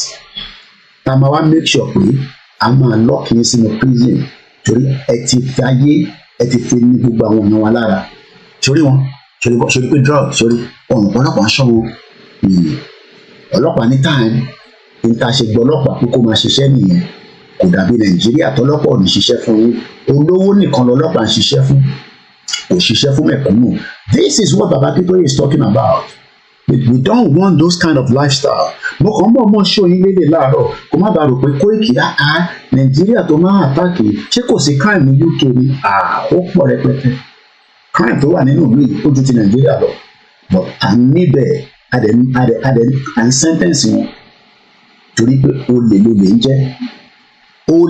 ń jẹ́ torí wọn torí gbogbo cocaine yẹn bó ṣe ń supply ẹ̀ wọ́n ní worth 208 million wọ́n wá fi lè wá fi ba ayé jẹ́ fún gbogbo àwọn ọmọ wa tó ń gbé nílùú òyìnbó wọ́n á máa force wọn kọ́ lo drugs àwọn ọmọ yẹn wá di yàgàyàgà torí gbogbo ẹ̀.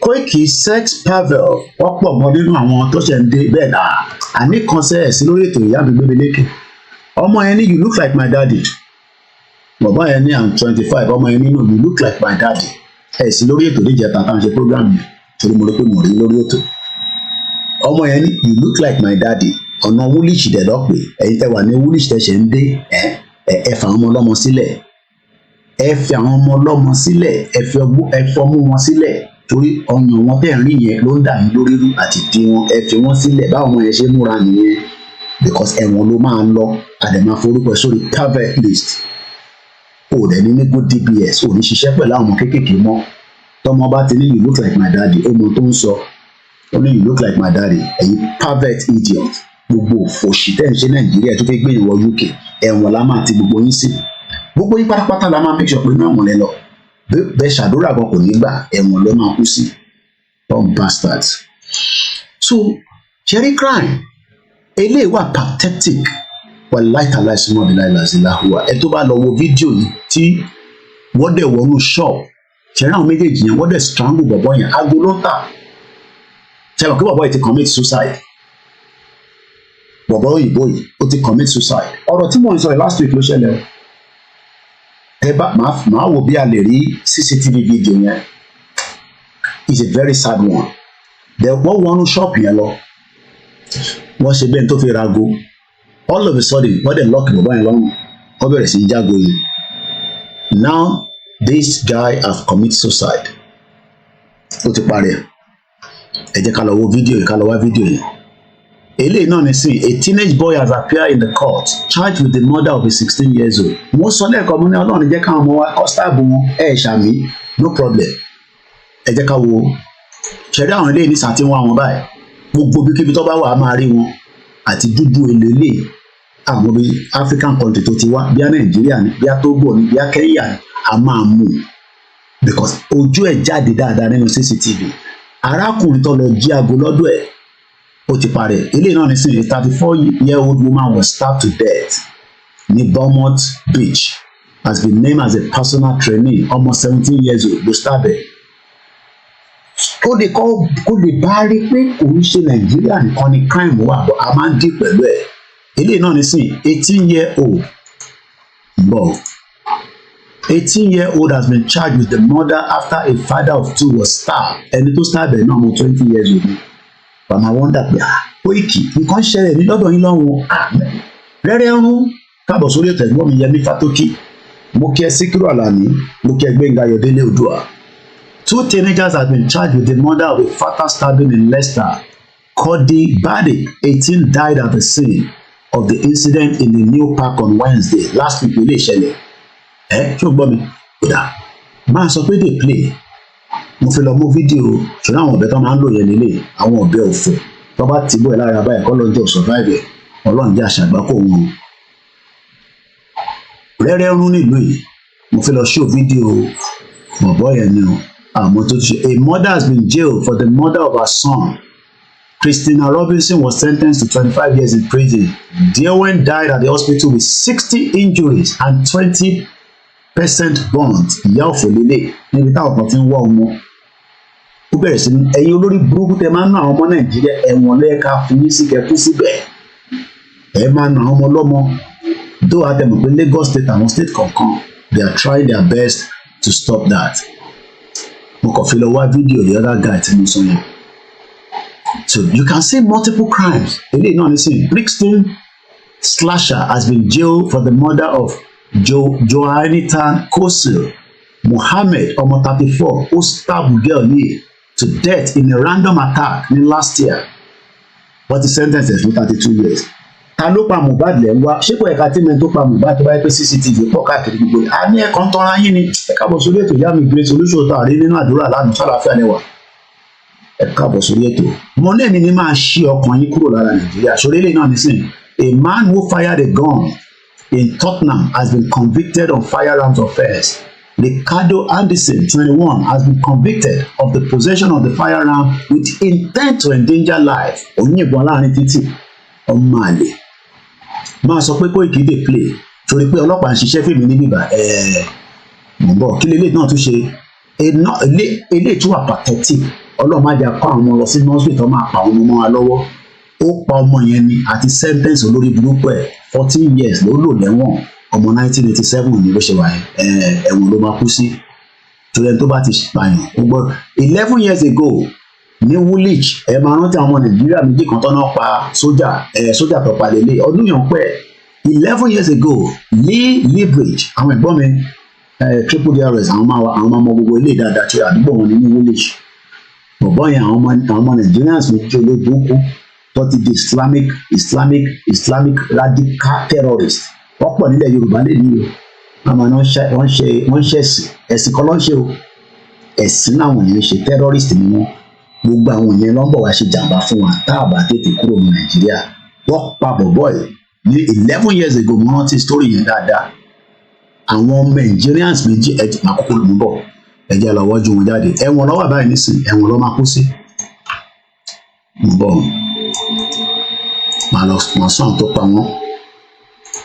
Who killed who killed him?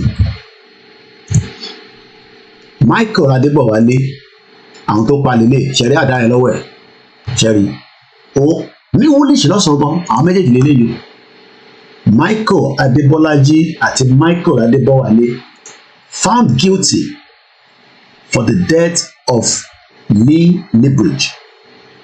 2 men have been convicted of murdering a soldier in a broad daylight near a military barracks in London in the first Al-Qaeda inspired Cherry Yoruba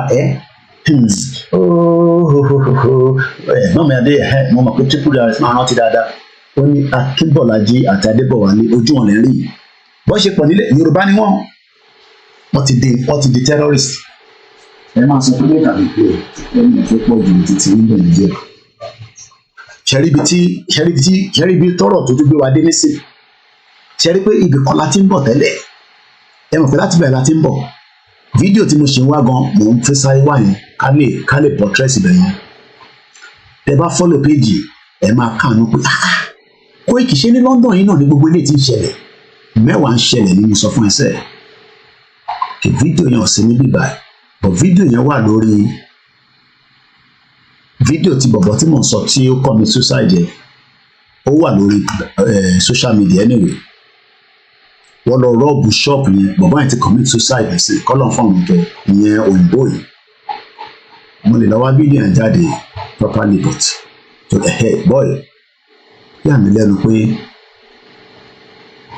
bọ̀bọ̀ yóò post the video yẹn but the video was in circulation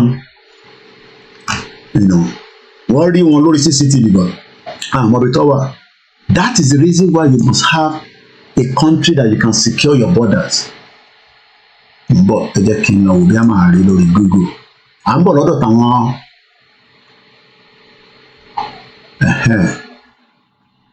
wọ́n fẹ́ wọlé bí a máa rí fídíò ẹ̀ níbí báyìí bọ̀bọ́ yẹn lélẹ̀ ó ti commit suicide but ẹni tó pa gangan ni mò ń wá bọ̀ okay bọ̀ watch dealer fídíò ni mo wá mo fẹ́ kẹrí fídíò yẹn ó wà pathetic gan ok Daily Mail lè show fídíò yẹn nígbà tó lọ rọ́ọ̀bù ṣọ́ọ̀kì yẹn ó rà pé fídíò yẹn lè mú bọ̀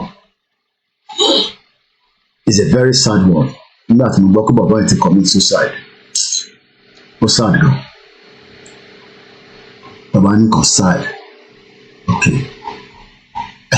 àwọn tó lọ rọ́ọ̀bì lélẹ̀ bọ̀kúlẹ́dẹ́ tí gbogbo wọn lọ fídíò yẹn má ṣe commit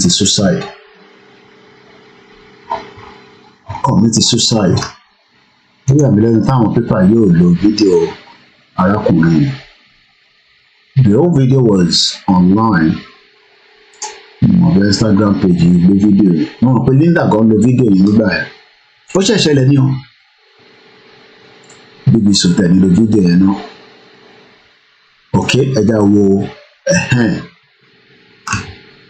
gbogbo wọn ṣó fídíò yẹn ọkàn ṣó íméjì wọ́n dẹ̀ lọ bẹ́ẹ̀ tó fẹ́ rago wọ́n wá strangle ẹ̀ anyway ẹ jẹ́ ká move forward so àkọ̀rẹ́ fídíò yẹn but at least it is just what it is. Watch dealer choke.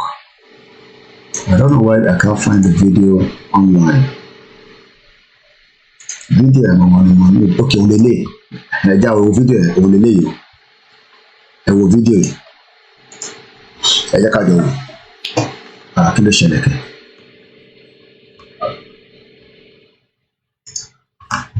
Ẹ jẹ́ ká wo video yìí. Arákùnrin yẹn aago lòun máa ń tà. Ó lè làwọn méjèèjì ṣẹ́rí ràn. Cherry bó ṣe choke ẹjẹ mute sound ẹ ìtókù ìkejì wa sáré jí àwọn àgbo rẹ Cherry bí yẹn ṣe choke Cherry bó ṣe choke mo kí ẹ Prince Adeshitu ìyá mi Grace Olóṣètò ni there are so many crimes done in diaspora but hardly will such people go without justice there must be because they have fear of God and humanity in them but in Nigeria justice can't be done in fear. Do you see it? Cherry bó ṣe lock bọ̀bọ̀ yẹn ó wá bẹ̀rẹ̀ sí í jí aago yẹn, ìyẹn máa bẹ̀rẹ̀ sí í kó aago yẹn sínú báàgì, bọ̀bọ̀ dúdú yẹn máa bẹ̀rẹ̀ sí í kó aago yẹn ṣẹ́rí ràn. Ilé nísìn àwa Nàìjíríà nísìn á bẹ̀rẹ̀ sí ṣẹ́rí pé kò wọ belt, àwọn tó máa ń gbé ṣòkòtò sídìí yẹn. Àwa Nàìjíríà nísìn a máa ṣe big boy, a gba hòtẹ́ẹ̀lì, a kọ́ ọmọdé síbẹ̀, a máa mọ tí ẹ̀rí mọ̀ pé ó lè ló ń jà lábroad, ṣẹ́rí ràn. Ṣẹ́rí ó tún ìtò wà lórí tébù ló tún wà yẹn, ṣẹ́rí pé ó dábàá ṣe rí fídíò yẹn. Bọ̀bọ̀ tán chókì yìí ó ti commit suicide, ó ti parẹ́. That is what crime can do. Àwa wá sọ pé wọ́n ṣe crime nílẹ̀ Yorùbá, kò dẹ̀ ní pain sí wọn lára torí pé o like Koikimedia. Ṣé èmi ni problem Nàìjíríà? Ṣé bàbá Akíntóyè ni problem Nàìjíríà? Ṣé Ìgbòho ni problem Nàìjíríà? Máa sọ pé they play torí crime, torí ràn, tóun aago méje ló ṣẹ̀fẹ̀ lọ rù ní lọ́dọ̀ wa níbí báyìí, mo kí gbogbo ẹlẹ́ẹ̀kan sí i. Can you see it? Ṣé o rí wọn? But a máa rí wọn, kò síbi tó fi sá lọ. Ìwọ nísìnyí wọ́n máa tago yẹn fún ẹ nísìnyí, wọ́n á gbé lọ sí barber shop, wọ́n máa tà káàkiri. Ṣé o rí wọn? Wọ́n máa mú wọn because the CCTV saw them for the fact that pé bọ̀bọ̀ ìtiwá tó wá commit suicide. Ó gbọ́dọ̀ ṣe kéèsì. Ṣé o rí bọ̀bọ̀ yẹn nísìnyí ilé tó kì í lọ́mù yẹn, wọ́n máa wá based on ti ọ́fíìsì bọ̀bọ̀ yẹn lọ́wọ́. Ṣé o rí? Ó ní kó mọ́kù jáde. Ṣé o rí? Wọ́n fi so lọ́wọ́ àtẹsẹ̀. Kábíyèsí Elédùmarè. Nǹkan ṣẹlẹ̀, Ọlọ́run má jà ṣàgbákò nílùú yìí. So now ẹja fi sílẹ̀, ṣùgbọ́n àwọn eléyìí ní bíríjì yìí àwọn Islamic fundamentalist terrorists wọ́n ti wà nílẹ̀ Yorùbá. Ẹ máa sọ pé they play ọ̀sán kan òru kan lọ́sàn gangan làwọn lè wọ́n ṣàpọ̀pọ̀ ìpa, wọ́n ṣàbí ẹran. Àwọn méjèèjì tó ń wo ọmọ Yorùbá ni wọ́n ti lọ gba ẹ̀sìn náà wèrè. Michael ẹ̀yin dábàá lórí mixella Ògúnmọ́lá ẹni up to 5 minutes because 2 hours ti lọ lórí ẹ̀ láti darapọ̀ mọ́ wa lórí other platform. Mo kí ẹ káàárọ̀ brother mi. Àwọn méjèèjì àmọ̀ bí wọ́n bí wọn gẹ́gẹ́ bí mùsùlùmí ni wọn, but bí ṣe gbọ́ bí ọ̀dà kan convert ni wọn. On the left is Michael Adebolaji. To the right is Michael Adebowale. Have been found guilty of murdering Lee Bridge. But boy, ó ti pé 11 years. Adebolaji look at the press and kisses his Quran as he was taken to the court cell. Ó tún kiss the Quran.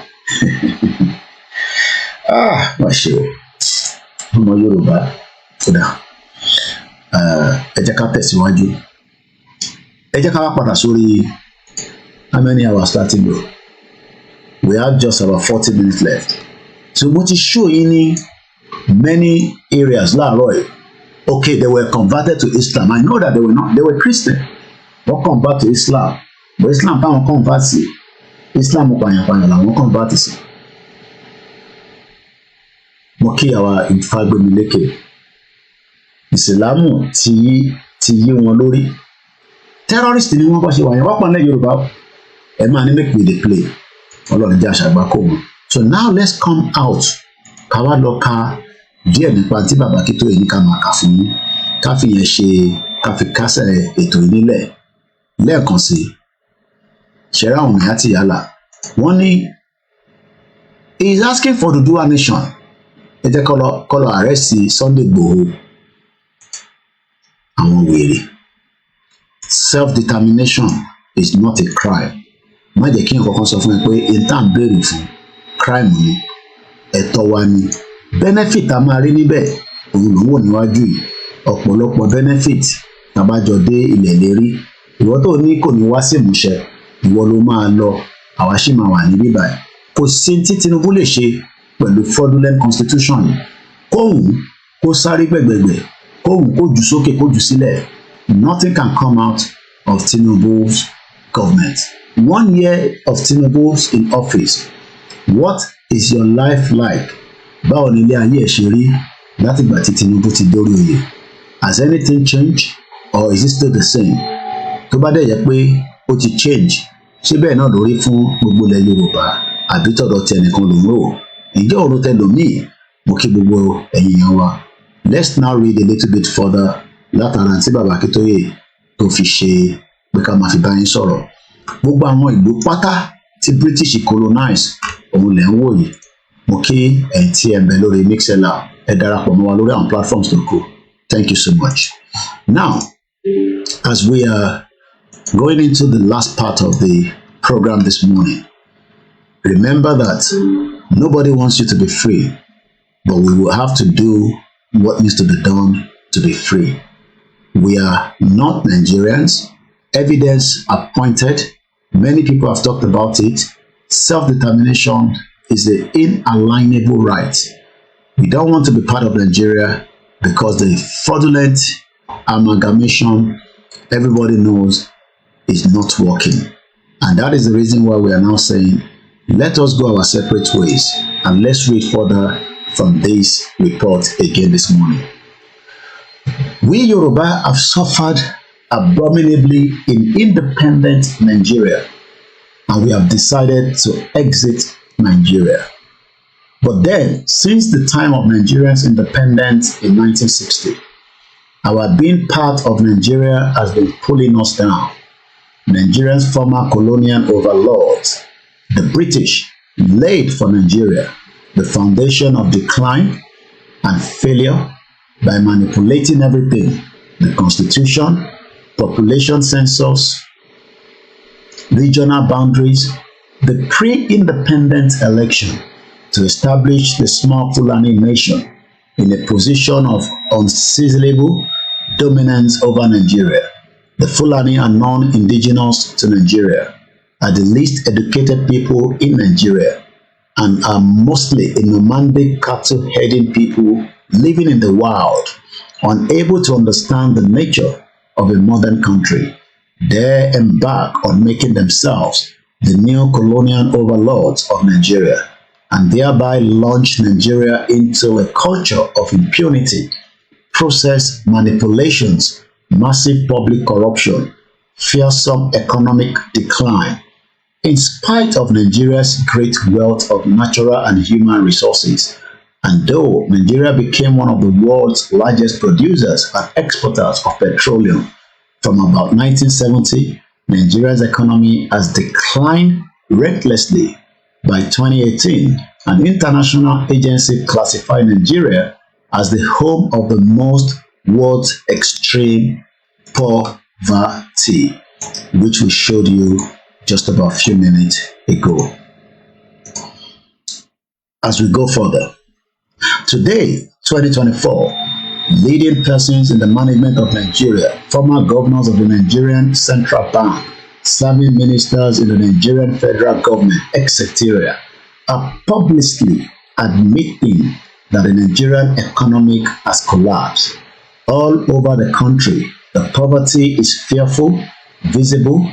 In these early months of 2024, in the enormous and increasing numbers of beggars in the street, in the large numbers of businesses that have closed down and are closing down in the length of dilapidated main roads, in the collapse of electricity supply, in the decline of the quality of education, in the massive unemployment, in the total collapse of Nigerian currency, the naira, in the world exchange market, in the persistent 4-digit inflation, in the flight of hundreds of thousands of educated youths to other countries, in the increasing numbers of youth suiciders, in the massive crowds of hungry protesters in all part of Nigeria, in all part of the country, etc. We Yoruba are deeply sunk and are sinking deeper and deeper into all this poverty. In addition, since 2015, the Fulani, greatly emboldened by their success in dominating Nigeria, have embarked on an agenda aimed at conquering and subjugation all the non-Fulani peoples in Nigeria, which confidently avowed of turning all of Nigeria into a Fulani homeland. In the storm of these violence since 2015, hundreds of thousands of Nigerians have been killed including as many as an estimated 29,000 of Yoruba people. Yoruba farmers have been forced to abandon farming altogether, and the agricultural economy of the Yoruba nation has been almost totally destroyed, thereby foisting terrible food insecurity on the Yoruba people for years and years to come. Since more and more of the marauding Fulani are still being brought from all over West Africa, the killings, the destructions of our farms and villages, the kidnapping of thousands of people, and the extortion of large amounts of money from our people are continuing. We Yoruba people have been intensively devastated by all this deepening disaster of Nigeria. As Nigeria retrogressed on all fronts, it dragged Yoruba land down with it. Moreover, particularly policies and actions aimed against the Yoruba for the hot Yoruba interest.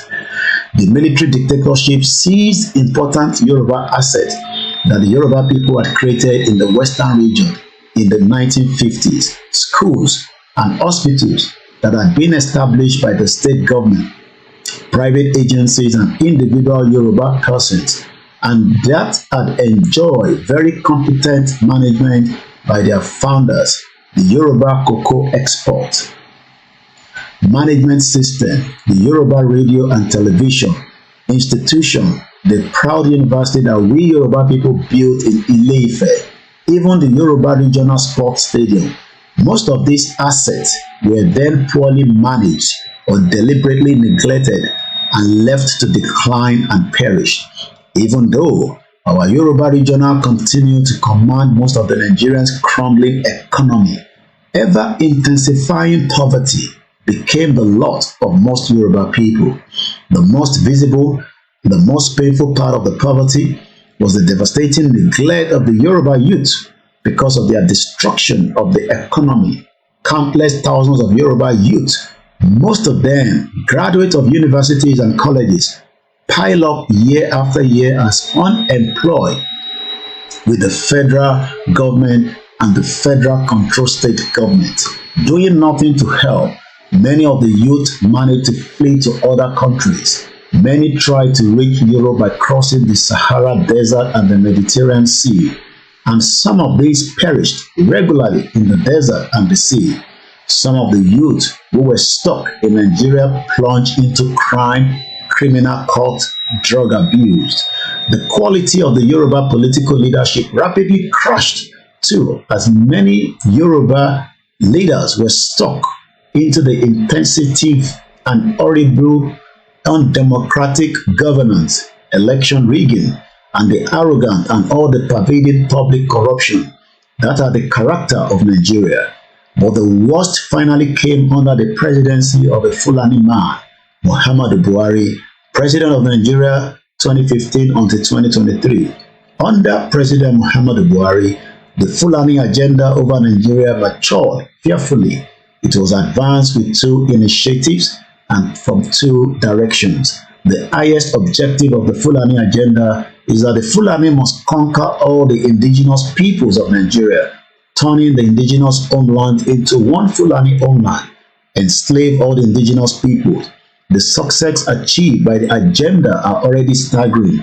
First, the Fulani have succeeded greatly in propagating a doctrine among the masses of uneducated and poor Fulani people of all of West Africa. The doctrine that Allah has given all the land of Nigeria to the Fulani nation that has never had a homeland, and that the Fulani are to possess it all by conquest. Hundreds of thousands of Fulani from most countries of West Africa, influenced by this propaganda, have relocated to Nigeria to partake in the conquest and violent possession of Nigeria. It is a phenomenon propaganda success. President Muhammadu Buhari directly aided this success by announcing that people are free to come to Nigeria from any part of Africa without passport or entry visas, a coded message to the masses of illiterate Fulani flocks. The masses of the Fulani Mujahideen, militarized masses of poor flocks that are being brought to Nigeria served as the foot soldiers of the violent conquest initiative spreading all over Nigeria, killing, maiming, destroying farms and villages, raping women, kidnapping people and extorting ransom, forcing countless farmers to abandon farming, seizing and renaming villages all over the Nigeria Middle Belt, establishing hideouts in countless forest locations in most parts of southern Nigeria, including Yoruba land, spreading out violence from there. And then there is the government-based aspect of the Fulani agenda. This is the domain of the Fulani men and women who, from their positions in the President Buhari's administration, set themselves the duty of filing almost all the key positions in the Nigerian federal establishment and all the key positions in the Nigerian security apparatus, Army, Air Force, Navy, Police, and all the other security agencies, immigration services, port authority with the Fulani people. By the end of President Muhammadu Buhari's presidential term in May 2023, the Fulani had succeeded greatly in taking over Nigeria's federal government and its security forces. Altogether, the Fulani had by early 2023 come close to their dream of the conquest of Nigeria. In the last month of Buhari's presidency, the simple act of changing the design of Nigeria's paper currency note was turned into a massive source of suffering for Nigerians at the instruction of the government.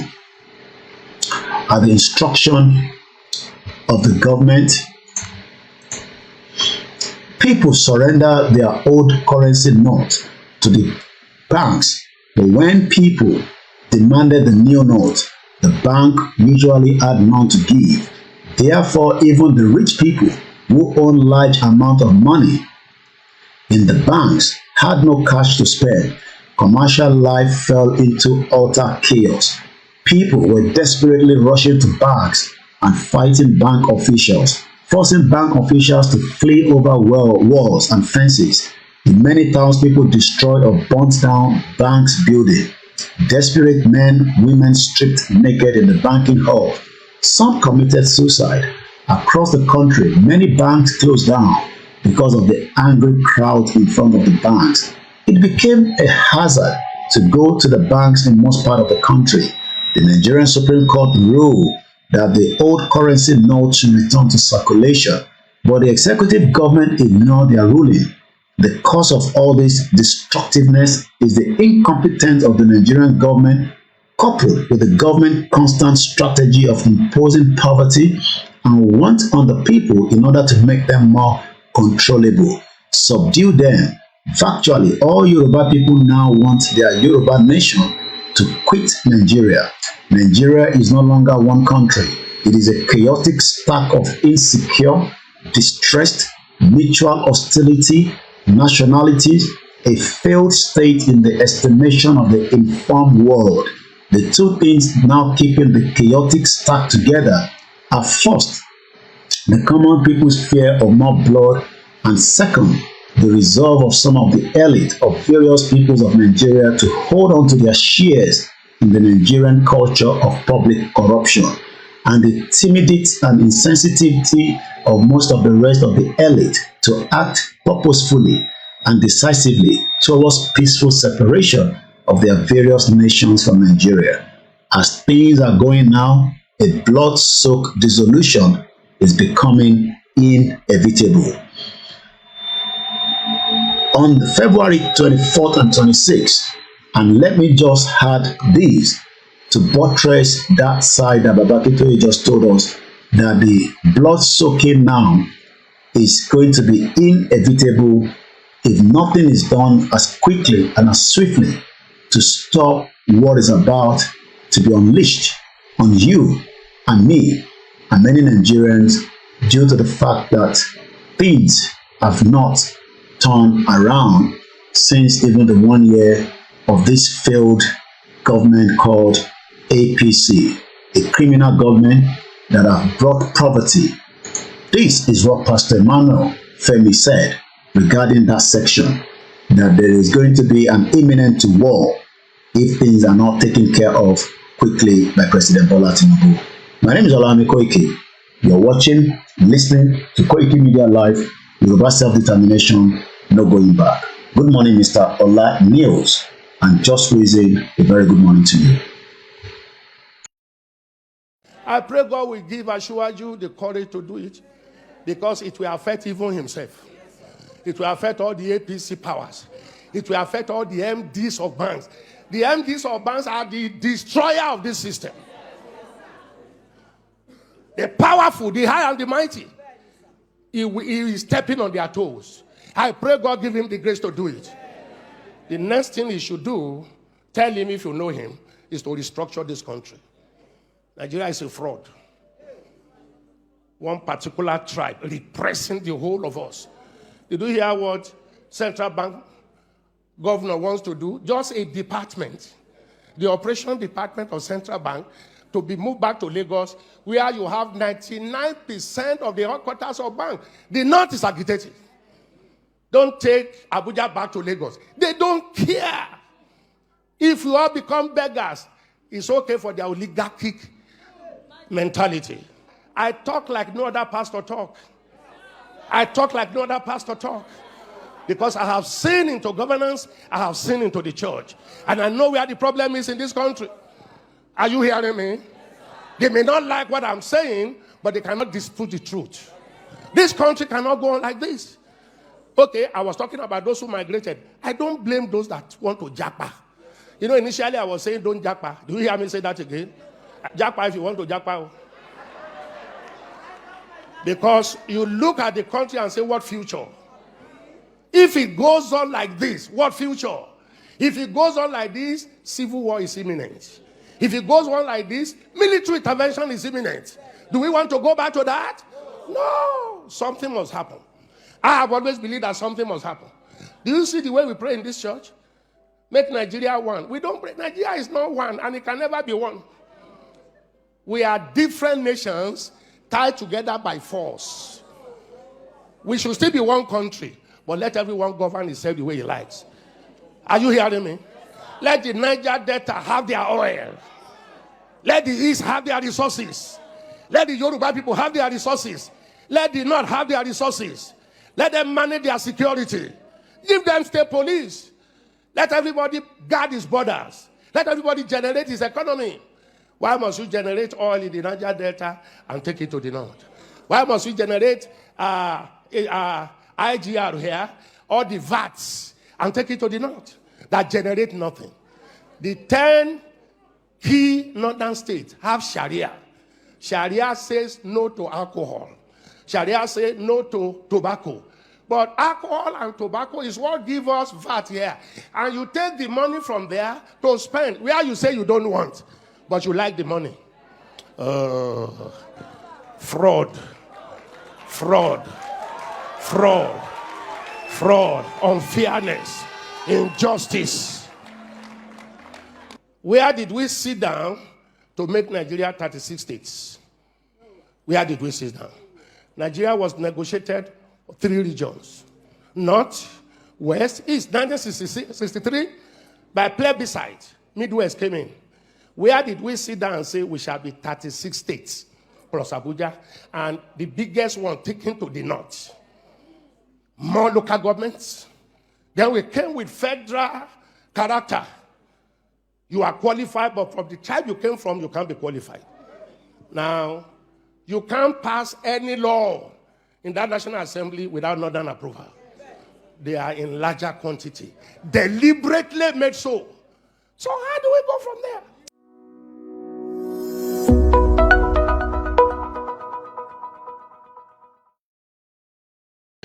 Good morning, Mr. Adebayo Okikiola Emmanuel. Good morning, Iyawa Amudalat Owoyemi. Ẹ káàárọ̀ Koiki rally kò bẹ̀rẹ̀ padà ní kíákíá. Yemi Olakunle, good morning. Ifanimole Aye, good morning. Olaitan Latayo, good morning. Dennis Otto, good morning. Ola Nails, good morning. Well, you can see that I've been able to buttress what Babakitoye wrote, that the blood will soak That is one of the reasons why people are scared to support this agitation. But one thing is, even if you don't support it, you are likely still to get caught up along the line. On February 24th and 26th, the Fulani acting through the topmost national organization, the Fulani Nationalist Movement, issued 2 declarations of war against the rest of Nigeria, against the president, the federal government, and the peoples and the state government of all parts of Nigeria. Their statement announced that they did not accept the president of Nigeria as their president, that they would overrun Aso Rock, the seat of the federal government, take Aso Rock and use it as a base for conquering the peoples and the government of Nigeria, that they will burn down everything in Nigeria. Their declaration then ordered all Fulani to proceed immediately to all parts of Nigeria to fight and bring down all the government. Following their declaration of war, the Fulani immediately commenced war against all sections of Nigeria. In Yoruba land on January 25th, 2024, on the Lagos-Ibadan Expressway, the busiest highway in Yoruba land and in Nigeria, Fulani militia men burst on the highway from the forest, forced a local chairman of a national political party out of his car, kidnapped him into the bush, and later demanded 200 million naira for his ransom. On January 27 in Kwara State, Fulani kidnappers abducted a student from the campus of Ilorin University. On January 27 in Oyo State, Fulani militia men abducted the chairman of a public corporation, took him away into the forest. On January 29 in Oyo State, a local church pastor was attacked on his farm and killed by Fulani militia men. On January 29 in Ekiti State, Fulani terrorists wielding AK-47 rifles attacked the very top of Yoruba society culture by killing 2 Yoruba Obas on a highway. A third Oba escaped. On January 30, on the road south of Ekiti State of Emure, in the far south of Ekiti State, Fulani kidnappers kidnapped 14 school children, returning from their school in their school bus, and later demanded 200 million naira for their ransom. On February 1st, Fulani terrorists forced their way into the palace of a Yoruba Oba in Kwara State, killed the Oba, adopted his wife and child. On February 7, the Fulani ambushed an Oba in his farm in Kogi State and killed him. By this crowded series of attacks, the Fulani have served notice to the Yoruba people that no Yoruba person of any status should be considered safe in any part of Yoruba homeland, in their homes or place of work, on the open highway. And as usual, we always have something just to back that again with this particular video that we are going to add to that before we read the last part of that particular manifesto report that Babakitoye asked us to be using to enlighten and educate ourselves on all the reasons why the Yoruba people should now have no reasons to stay within Nigeria, since Nigeria has failed to protect us against all this crime that we've just talked about. But many Yoruba people still believe that things will change. Listen to this as we play this. Which is it for you, Dr. Obadiah? Do you think the government is unwilling or unable to protect the people of Southern Kaduna? In fact, it is not only unable, it is unwilling, and we have good reason to feel that they are part and parcel of the killers. Let me make some revelations to you. That's a very big allegation, Dr. Obadiah. The government is part and parcel of the killers. Yes. That's big. Yes. Yeah. Okay. How would the government just say, oh, it is revenge killing and so on? Then you leave it there. Oh, because it is revenge killing and so on and so forth. The body language of this administration, the body language of the state government shows clearly that they have a hand in the killings. No doubt about it. Because, you see, General Abacha, and people don't give him his due. Do you think you would have tolerated such nonsense? And let me make some revelations, because some of us also have our own intelligence networks. Okay.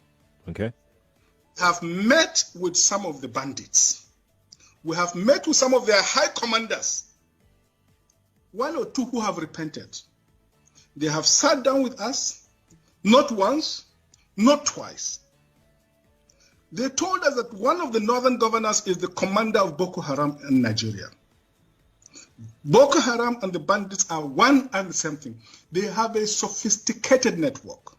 During this lockdown, their planes were moving up and down as though there was no lockdown. Moving ammunitions, moving logistics, moving money, and distributing them in different parts of the country. They are already in the south, in the rainforest of the south. They are everywhere. They told us that when they finish these rural killings, they will move to phase 2. The phase 2 is they will go into the urban cities, going from house to house, killing prominent people. I can tell you, this is the game plan. By 2022, they want to start a civil war in Nigeria. So what do they expect of us now that this war is on our doorstep? Of course, there has got to be civil mobilization. And if we keep waiting for this to be centrally handled, we're all going to become, if we're not already, slaves in our own land. That for me is personally intolerable. It's not an acceptable condition. And whatever it takes, I stand ready to contribute in any way. Every one of us must rise up. The armed forces are not neutral. They collude. They collude. They collude with the armed bandits. They kill people, kill Nigerians. They facilitate their movements. They cover them. If you are depending on the armed forces to stop the killings, you will all die one by one. If you don't allow we Biafrans to go, that zoological republic called Nigeria will be a worse place than Somalia. And today it is happening. And if you have not applied for your Somalian visa, please try and do so. Should I say Somali visa? Try and do so as quickly as possible, because the zoo is on the path of destruction. And there is nothing man can do to reverse it. Mark today's date and what I'm telling you. Nigeria will be destroyed beyond human comprehension. Impediment to Yoruba development is the impediment to Odua development. Without Nigeria, we won't be where we are. 1962, we were far ahead of South Korea and North Korea. We were far ahead of China even. We had television before France. We had radio before South Africa. Now look at where we are today. I think it's a shame that even any Yoruba man can be talking about restructuring at this point in time. What are we restructuring? This country that is already shot to pieces? I don't think that's what we want. But they are always talking about giving Nigeria a chance. The patience of Yoruba with Nigeria has come to an end. There's a new force of nature at hand, stirring all over the world. They are the young people whom, frankly, we have failed, who are angry, who are organized, who are capable of making a difference. They are a moral army. And the most important thing that we can do for them is to get the hell out of their way. Well, if we refuse to get the hell out of our way, we will do whatever is needed to make sure that our people will be free. Mo kí bàbá wa Shamsuddin Ọládépúpọ̀, ìbùkún ni fún orílẹ̀-èdè Yorùbá nation. Ẹ kú iṣẹ́, sir, bàbá wa. He went further to say, kò ní bàjẹ́ fún yín, sir, bàbá wa. Adébáyọ̀ Kìkíọ́lá say, ẹ kú ètò. Good morning, my brother, Mr. Theophilus Akitunde. You didn't spell my name properly. It is Koiki. Koiki is a Yoruba name from Ijebu-Ode. Okay, Baba Matthew Oyebambi. We are 10 minutes to the end of the program, and I'm just going to read the last slide. And it says, but we Yoruba will be separated from Nigeria before the seas of blood come sweeping over everything in Nigeria. We have lost a lot to Fulani rampages. Famine is dead over most of our farmland. Famine is threatening to engulf our homeland, and the displaced farmers are increasing employment everywhere. And some of them are fleeing to Yoruba kinsmen in Benin and Togo Republic. An estimated 29,000 of our people have been killed by the Fulani. About 1.5 million have been forced to flee into exile in neighboring Benin and Togo republics. Uneducated and unskilled Fulani youth dumped on our towns and cities by Fulani leaders to destroy peace and security, are degrading peace and security in our homeland. But we shall soon be free in a sovereign country of our own. We have no other option than to pull our nation out of Nigeria now and create a separate country of our own where we can strongly provide security for our people and develop a prosper as we desire. In summary, our Yoruba nation faces a total destruction in Nigeria.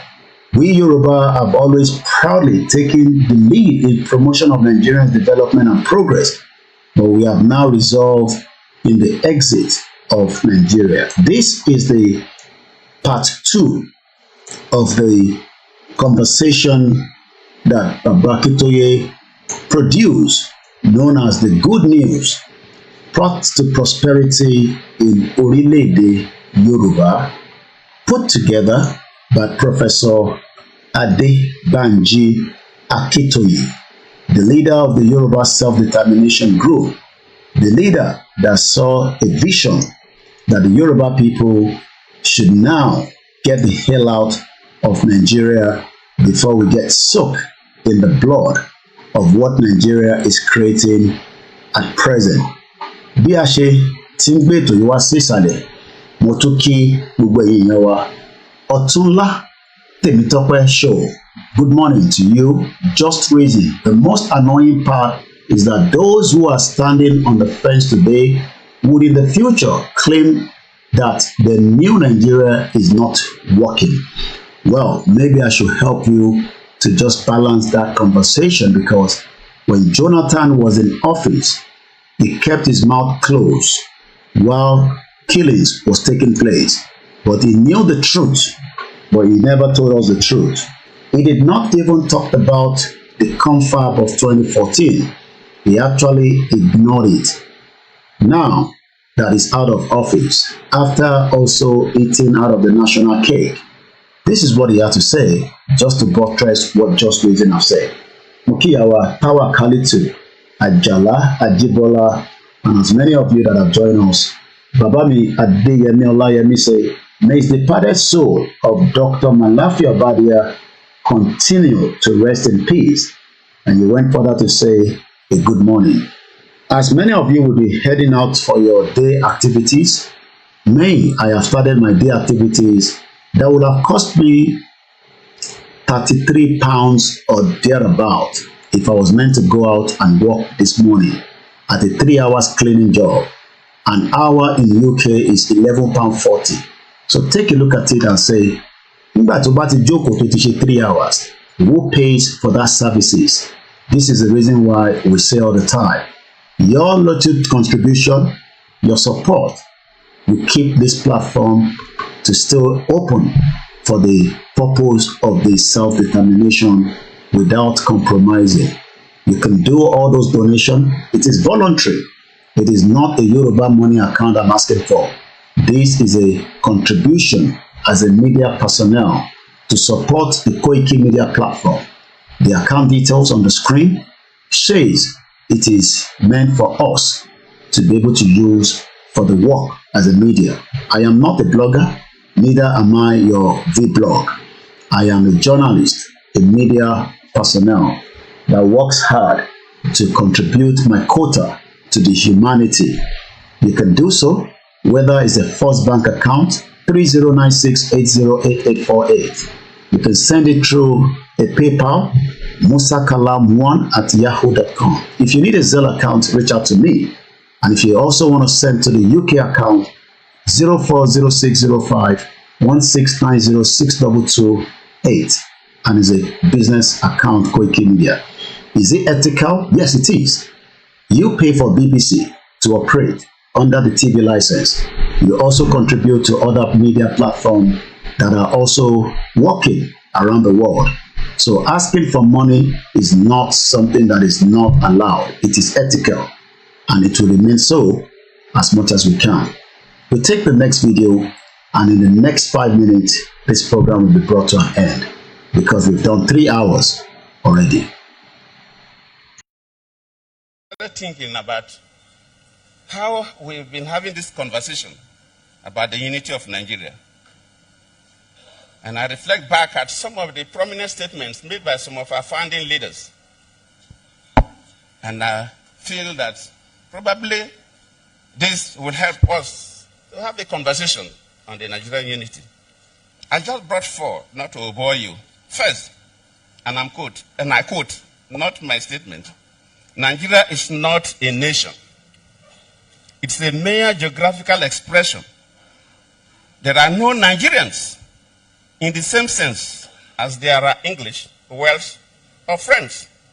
The word Nigerian is merely a distinctive appellation to distinguish those who live within the boundaries of Nigeria from those who do not. This is accredited to Chief Obafemi Awolowo, the former Prime Minister of the Western region. The second one, and I quote, it is true that we politicians always delight in talking loosely about the unity of Nigeria. 60 years ago, there was no country called Nigeria. What is now Nigeria consisted of several large and small communities, all of which were different in their outlooks and beliefs. The advent of the British and that of Western education has not materially altered the situation, and the many and varied communities have not knit themselves into a composite unit.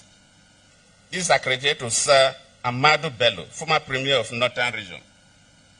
The third, and I quote, since 1914, the British government has been trying to make Nigeria into one country.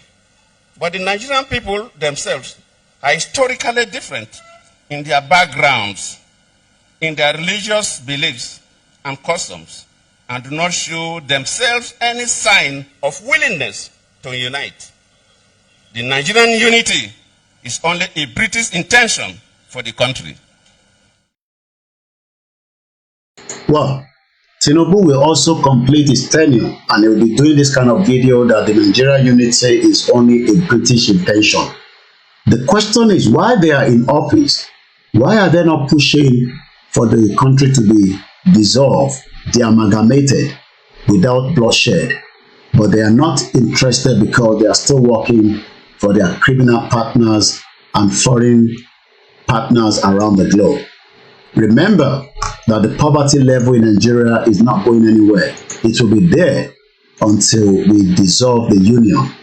We would have a better opportunity away from the contraction Nigeria.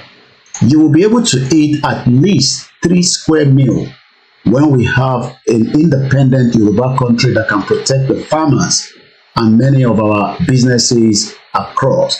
This is what Professor Adebanji Akintoye stands for. This is what Igboho stand for. This is what all the campaigners stand for. And on that note, I say a very good morning and enjoy the rest of the week and the rest of the day. I am OLAYOMI KOIKI, known as Koikimedia, a proud Yoruba nationalist, a proud Yoruba campaigner, and we are not ending this until our quest will be achieved. How soon is what I don't know, but the awareness will go on. I have been up for the last 4 hours backwards to the time now that is 7:31. It is part of what I should be doing to keep you awake from the mess Nigeria created 1 year in office of President Bola Ahmed Tinubu and the lives of millions of Nigerians has not been transformed as many of them thought it would happen in the fraudulent amalgamation known as Nigeria. Tinubu, wake up from your slumber, and if you cannot do it, come back home. We will take you back, but come back home away from that contraction Aso Rock. Yoruba will be free, and on that note, bye for now.